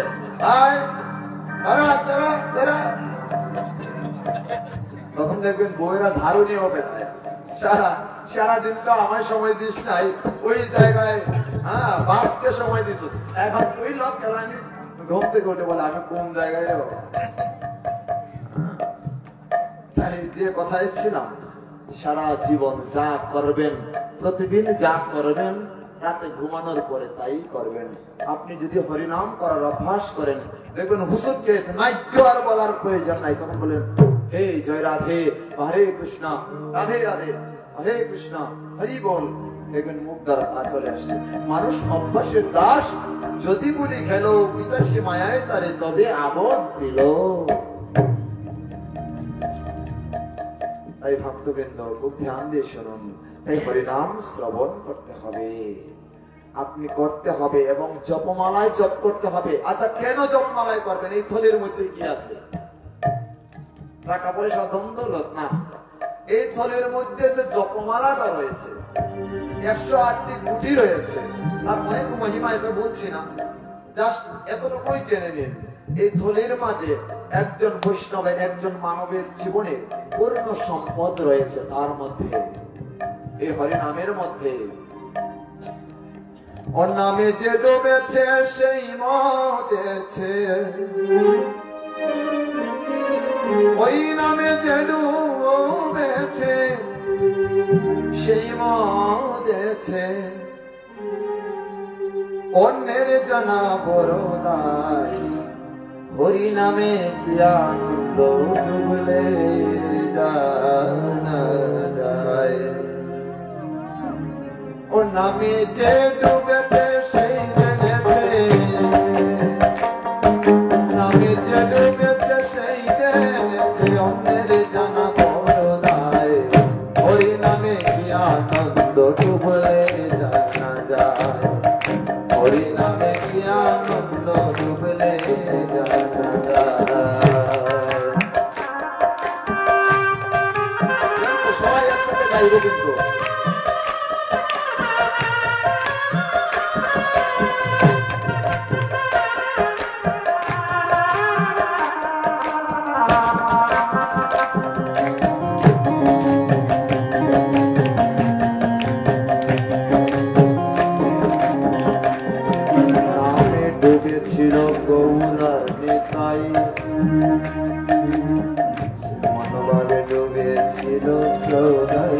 মাদাই গো এমন ভাবে ডুবেছিল কায়ার মাদাই নামে ডুবেছিল কমলার নিতাই যেমন ভাবে ডুবেছিল কায়ার মাদাই তারা হরি বলে বাহু তুলে তারা হরি বলে বাহু তুলে দোলাই দোলা ঘুরে যায় হরি নামে ডুবলে জানা যায় হরি নামে কি আনন্দ ডুবলে জানা যায়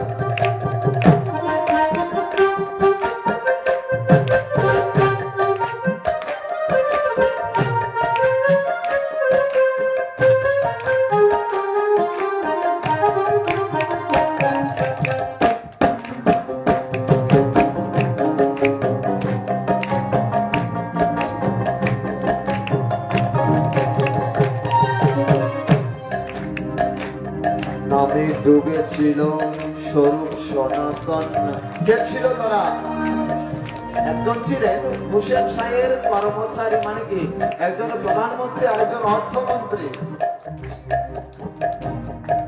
অর্থাৎ স্বরূপ এবং সনাতন তারা দুই ভাই এবং চিৎকুস্বামী তারা তিন ভাই তার মধ্যে দুজন ছিলেন স্বরূপ এবং সনাতন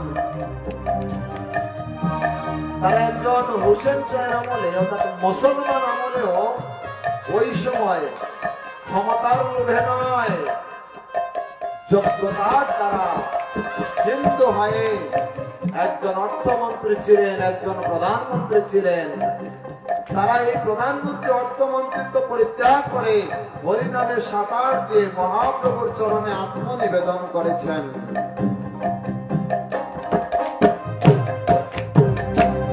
নামে ডুবেছিল স্বরূপ সনাতন যেমন ভাবে ডুবে আছে নদেবাসী গণ গো যেমন ভাবে ডুবে আছে নদেবাসী গণ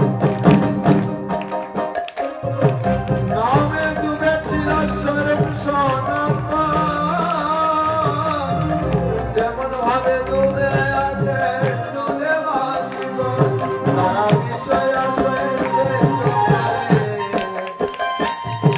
তারা বিষয় আশ্রয়কে করে তারে তারে নামে রায় হরি নামে গিয়া বলে জানা যায় হরি নামে গিয়া আনন্দ ডুবলে জানা যায় ও নামে যে ডুবেছে সেই জেনেছে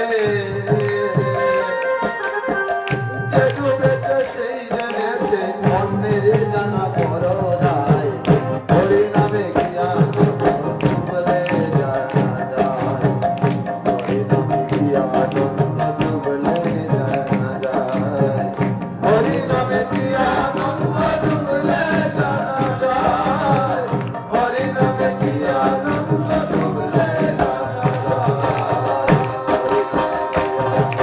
ডুবলে জানা যায় গো হরি নামে কি আনন্দ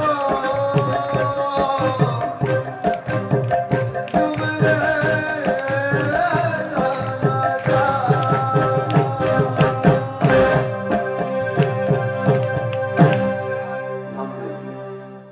হরিনাম করতে হবে যারা হরিনাম গ্রহণ করেছে তারাই নামের আনন্দ জানে আপনি নামের মাহাত্ম্য জানেন না তাতে কোনো সমস্যা নেই কেন সমস্যা নেই আচ্ছা যেমন এই তারের মধ্যে কারেন্ট আছে আছে না আপনি জানেন না একটা শিশু জানে না এই কারেন্টে লাগলে সে শর্ট করবে জানে জানে না আপনি জানেন আপনি জেনেও হাত দিলে শর্ট খাবেন আর সে না জেনে হাত দিলেও শর্ট খাবেন আগুনের ধর্ম হচ্ছে পুরানো কেউ না জেনে হাত দিলেও পড়বে আর কেউ জেনে হাত দিলেও পড়বে হরিনামের ধর্ম কি হৃদয়ে ভগবানকে বিরাজ করা হৃদয়ে ভগবানকে লালন করা সদা সর্বদা তাকে স্মরণ করা কেউ জেনে করুক আর না জেনেই করুক মুখ দ্বারা উচ্চারণ হলে ভগবান তো আসবে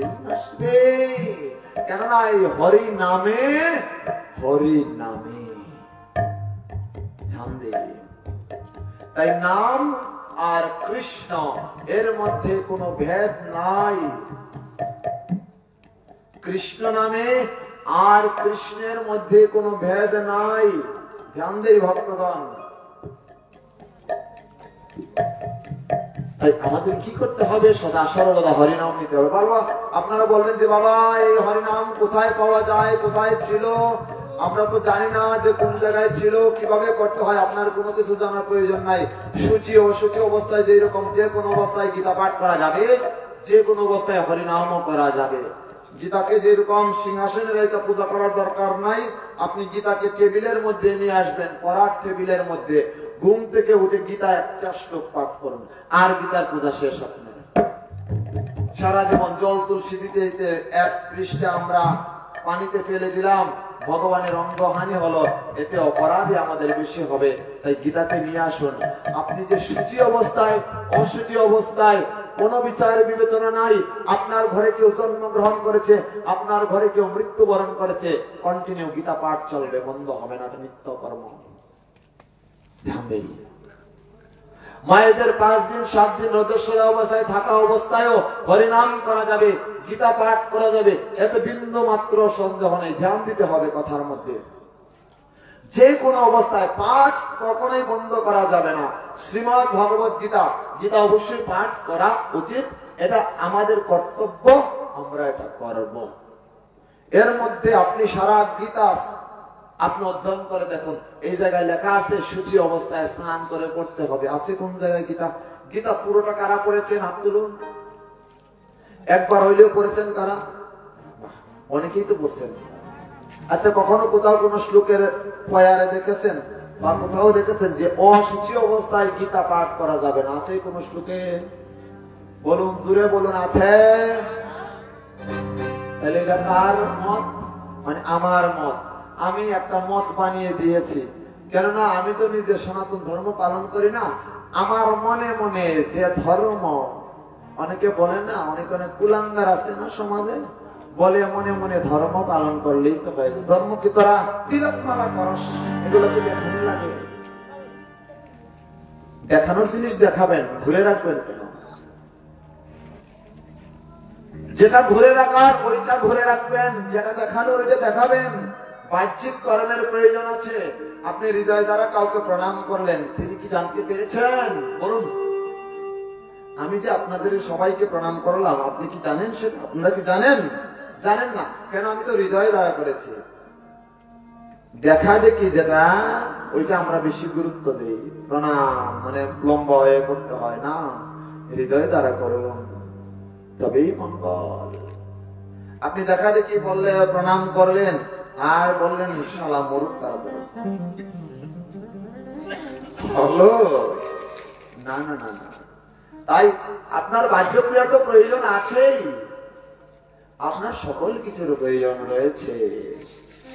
গীতা পাঠ আপনি সূচি অবস্থায় অসুচি অবস্থায় যে কোনো অবস্থায় করতে হবে। আচ্ছা, এরকম কেউ আছেন না সারাদিন কাজে ব্যস্ত থাকেন? কেউ আছেন সারাদিন কাজে ব্যস্ত থাকেন? এই যে আমার এক যুবক বন্ধু পেয়েছে, মানে উনি আর ঘুমায় না, 24 ঘন্টায় কাজ করে। আমার বন্ধু 24 ঘন্টা কাজ করে। ওনার নাম রোল নাম্বার নিতে হবে না, রোল নাম্বার না, ফোন নাম্বার। বলো রাধে রাধে। সবাই আশীর্বাদ করবেন যেন তিনি 24 ঘন্টায় কাজ করতে পারে। তাই তো বলবেন যে দাদা আমি ওইভাবে বলি না, একটু ব্যস্ত থাকি তাই মুখ উঠে বেরিয়েছি আর কি। ধ্যান দিই। আমরা 24 ঘন্টার মধ্যে অন্তত পক্ষে 8 ঘন্টা 6 ঘন্টা তো ঘুমাই, 5 ঘন্টা 4 ঘন্টা তো ঘুমাই। না ঘুমাইলে বাবা ট্যাবলেট খাইয়া অন্তত ঘুমাই। তাই সারা জীবন ঘুমাইতে ঘুমাইতে কাটাবো, অন্তত পক্ষে এই ঘুম থেকে আপনাকে 1 মিনিট সময় বের করতে হবে। মাত্র কয় মিনিট? আচ্ছা দাদা, প্রসন্ন দা, একটা শ্লোক পড়তে কি 1 মিনিটের প্রয়োজন আছে? এই তুমি বলো তো, একটা শ্লোক পড়তে 1 মিনিট লাগে? 30 সেকেন্ড লাগে? আমাদের তো একদম 5 সেকেন্ডও লাগে না। আচ্ছা আমি বললাম 1 মিনিট সময়ে, আপনারা একটা শ্লোক দেখে দেখে শুধুমাত্র পাঠ করেন, তারপর ঘুমাইয়া পড়েন। জন্মের মতো ঘুমান, কুম্ভকর্ণের মতো। ঘুম থেকে উঠলে সকাল, না উঠলে পরকাল। বলো হরি হরি বল।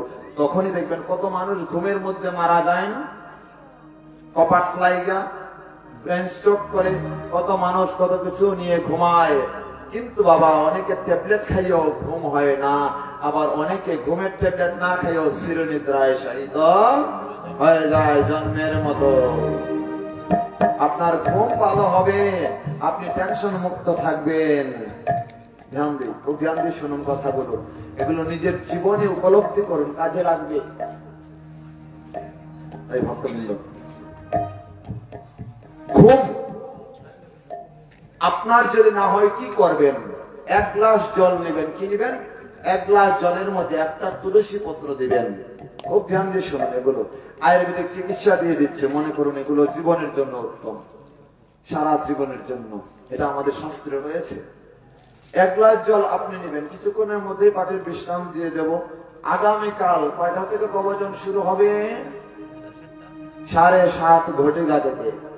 আপনি সন্ধ্যা আরতি করলে করুন বাড়িতে, নতুবা আমরা এখানেই আমাদের পাঠের মাধ্যম দ্বারাই সকল কালকে আরতি হবে। এখানে আরতির মাধ্যম দ্বারাই আমাদের কথা কীর্তন চলবে। আপনারা 7:30 ঘটিকার আগেই আপনারা চলে আসবেন। ধ্যান দিন। বলে বাবা আমরা তো আসতে পারবো না, মায়েরা বলবে, কেননা এখান থেকে গেলে কি রান্না করতে পারবে?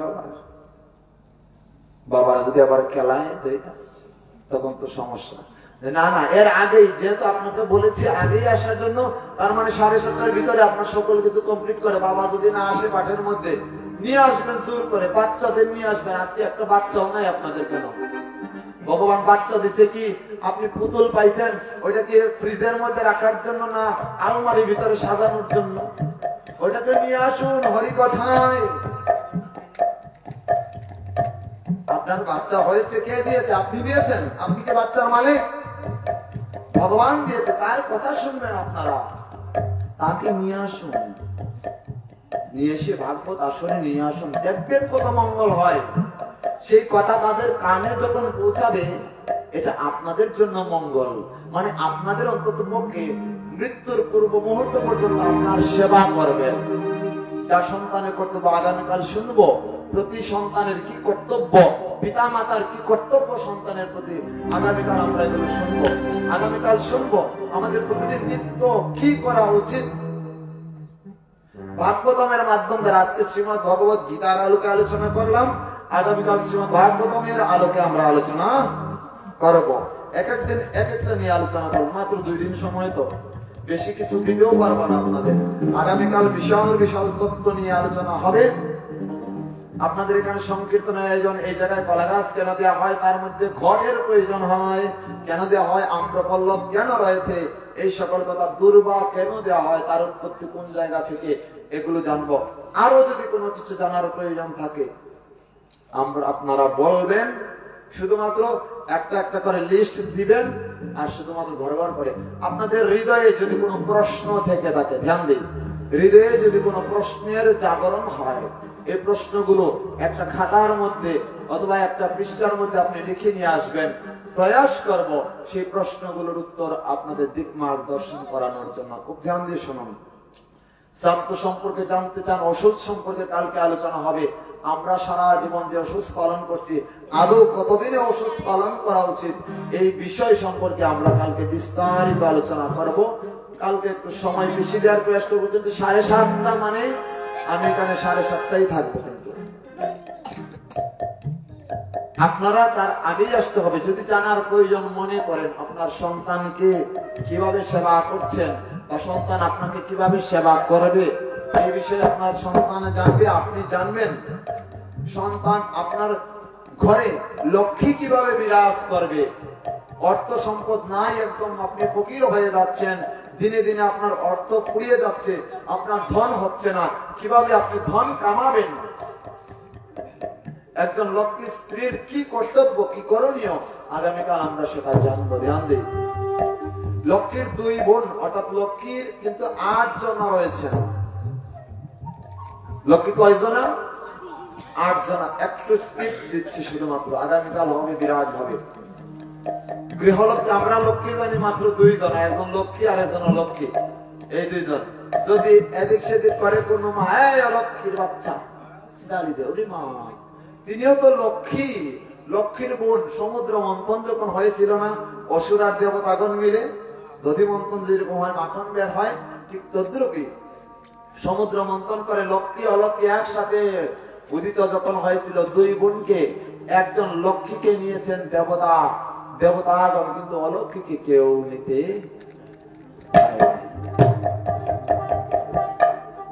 এই অলক্ষ্মীর পরে কি হয়েছিল? অলক্ষ্মী হচ্ছে ছোট বোন, লক্ষ্মীর ছোট বোন।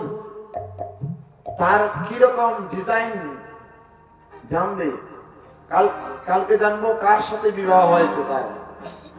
লক্ষ্মীকে স্বয়ং নারায়ণ স্বয়ং বিষ্ণু গ্রহণ করেছেন, আর অলক্ষ্মীকে কেউ বিবাহ করতে চায়নি। কেননা লক্ষ্মী তো সুন্দর করে কথা বলে, লক্ষ্মী সবসময় সেজে গুজে থাকে, চুল আশ্রিয়ে থাকে, মধ্যখানে সীতা রেখে সিঁদুর দেয়। খুব ধ্যান দিয়ে শুনুন, লক্ষ্মী সবসময় মাথায় ঘোমটা দেয়, লক্ষ্মী সবসময় লক্ষ্মীর মতোই থাকে, সুন্দর করে সেজে গুজে যায়, কাঠের মধ্যে সেজে গুজে যায়, সব জায়গায় স্বামীর সাথে সেজে গুজে যায়। স্বামীকে প্রথমে ঘুম থেকে উঠে প্রণাম করে, বাচ্চাদের সুন্দর করে খাবার দাবার রেডি করে, ভগবানকে পূজা অর্চনা করে, সেই তো লক্ষ্মী মা। আর অলক্ষ্মী মা কাকে বলা হয়? অলক্ষ্মী কাকে বলা হয়? দেখবেন চুল টোল আশ্রম নয়, যেভাবে ইচ্ছে ওইভাবে তুস্তাস ব্যবহার করে। সাধু দেখলে একদম সাধু 14 গোষ্ঠী উদ্ধার করে দেখবেন, আছে না এরকম জগতে? আপনাদের ব্রাহ্মণ বাড়িয়া নাই, সবাই তো আমার পূজনীয় ব্রাহ্মণ, আপনার তো সবাই ব্রাহ্মণ। আমাদের ওই সাইডে পাওয়া যায় এইসব কুলাঙ্গার, কিছু কিছু আছে। কুলাঙ্গার গালি নয়, এটা একটা শব্দ, জাস্ট শব্দগুলিকে ভালো ভাষায় ব্যবহার করলে ভালো, আর ভালো ভাষায় ব্যবহার করলে ভালো। শুধুমাত্র আপনার হৃদয়ে কোমলতা, মলিনতা আর হিংস্রতা। যেমন এক জায়গায় আপনাদের চুনটাতে প্রবচন করেছিলাম, একজন মনে করেছে, একজন ভক্ত আমার কাছে বললেন যে প্রভুজি আপনার কথা নাকি খুব মানে কিরকম খুব রূঢ় ভাষায়, এইরকম আছে না যার হৃদয় যেরকম। এবার আপনি যদি আমার ভালোবাসেন তখন আমার খারাপ আচরণ আপনার ভালো লাগবে না, ভালো আচরণও ভালো লাগবে। দেখবেন এই জগৎ সংসারে যারা আমরা বিবাহ করেছি, যারা তারা দেখবেন নতুন বিবাহ করার পর বউ যা বলে তাই ভালো লাগে, বউ যা বলে তাই ভালো লাগে। তখন শাশুড়ি মা বলবে, ওরে বাবা দেখো কয়েকদিন হয়েছে বিয়া কইরা আর এখন বউ পাগলা হয়েছে, বলে কিনা সংসার আমার রসাতলে। কেন? কিন্তু না, মনে রাখবেন মায়ের স্থান, মায়ের ভালোবাসা মায়ের স্থানে। বউয়ের ভালোবাসা স্ত্রীর ভালোবাসারও রয়েছে, তার স্থান অবশ্যই তার স্তর অনুসারে।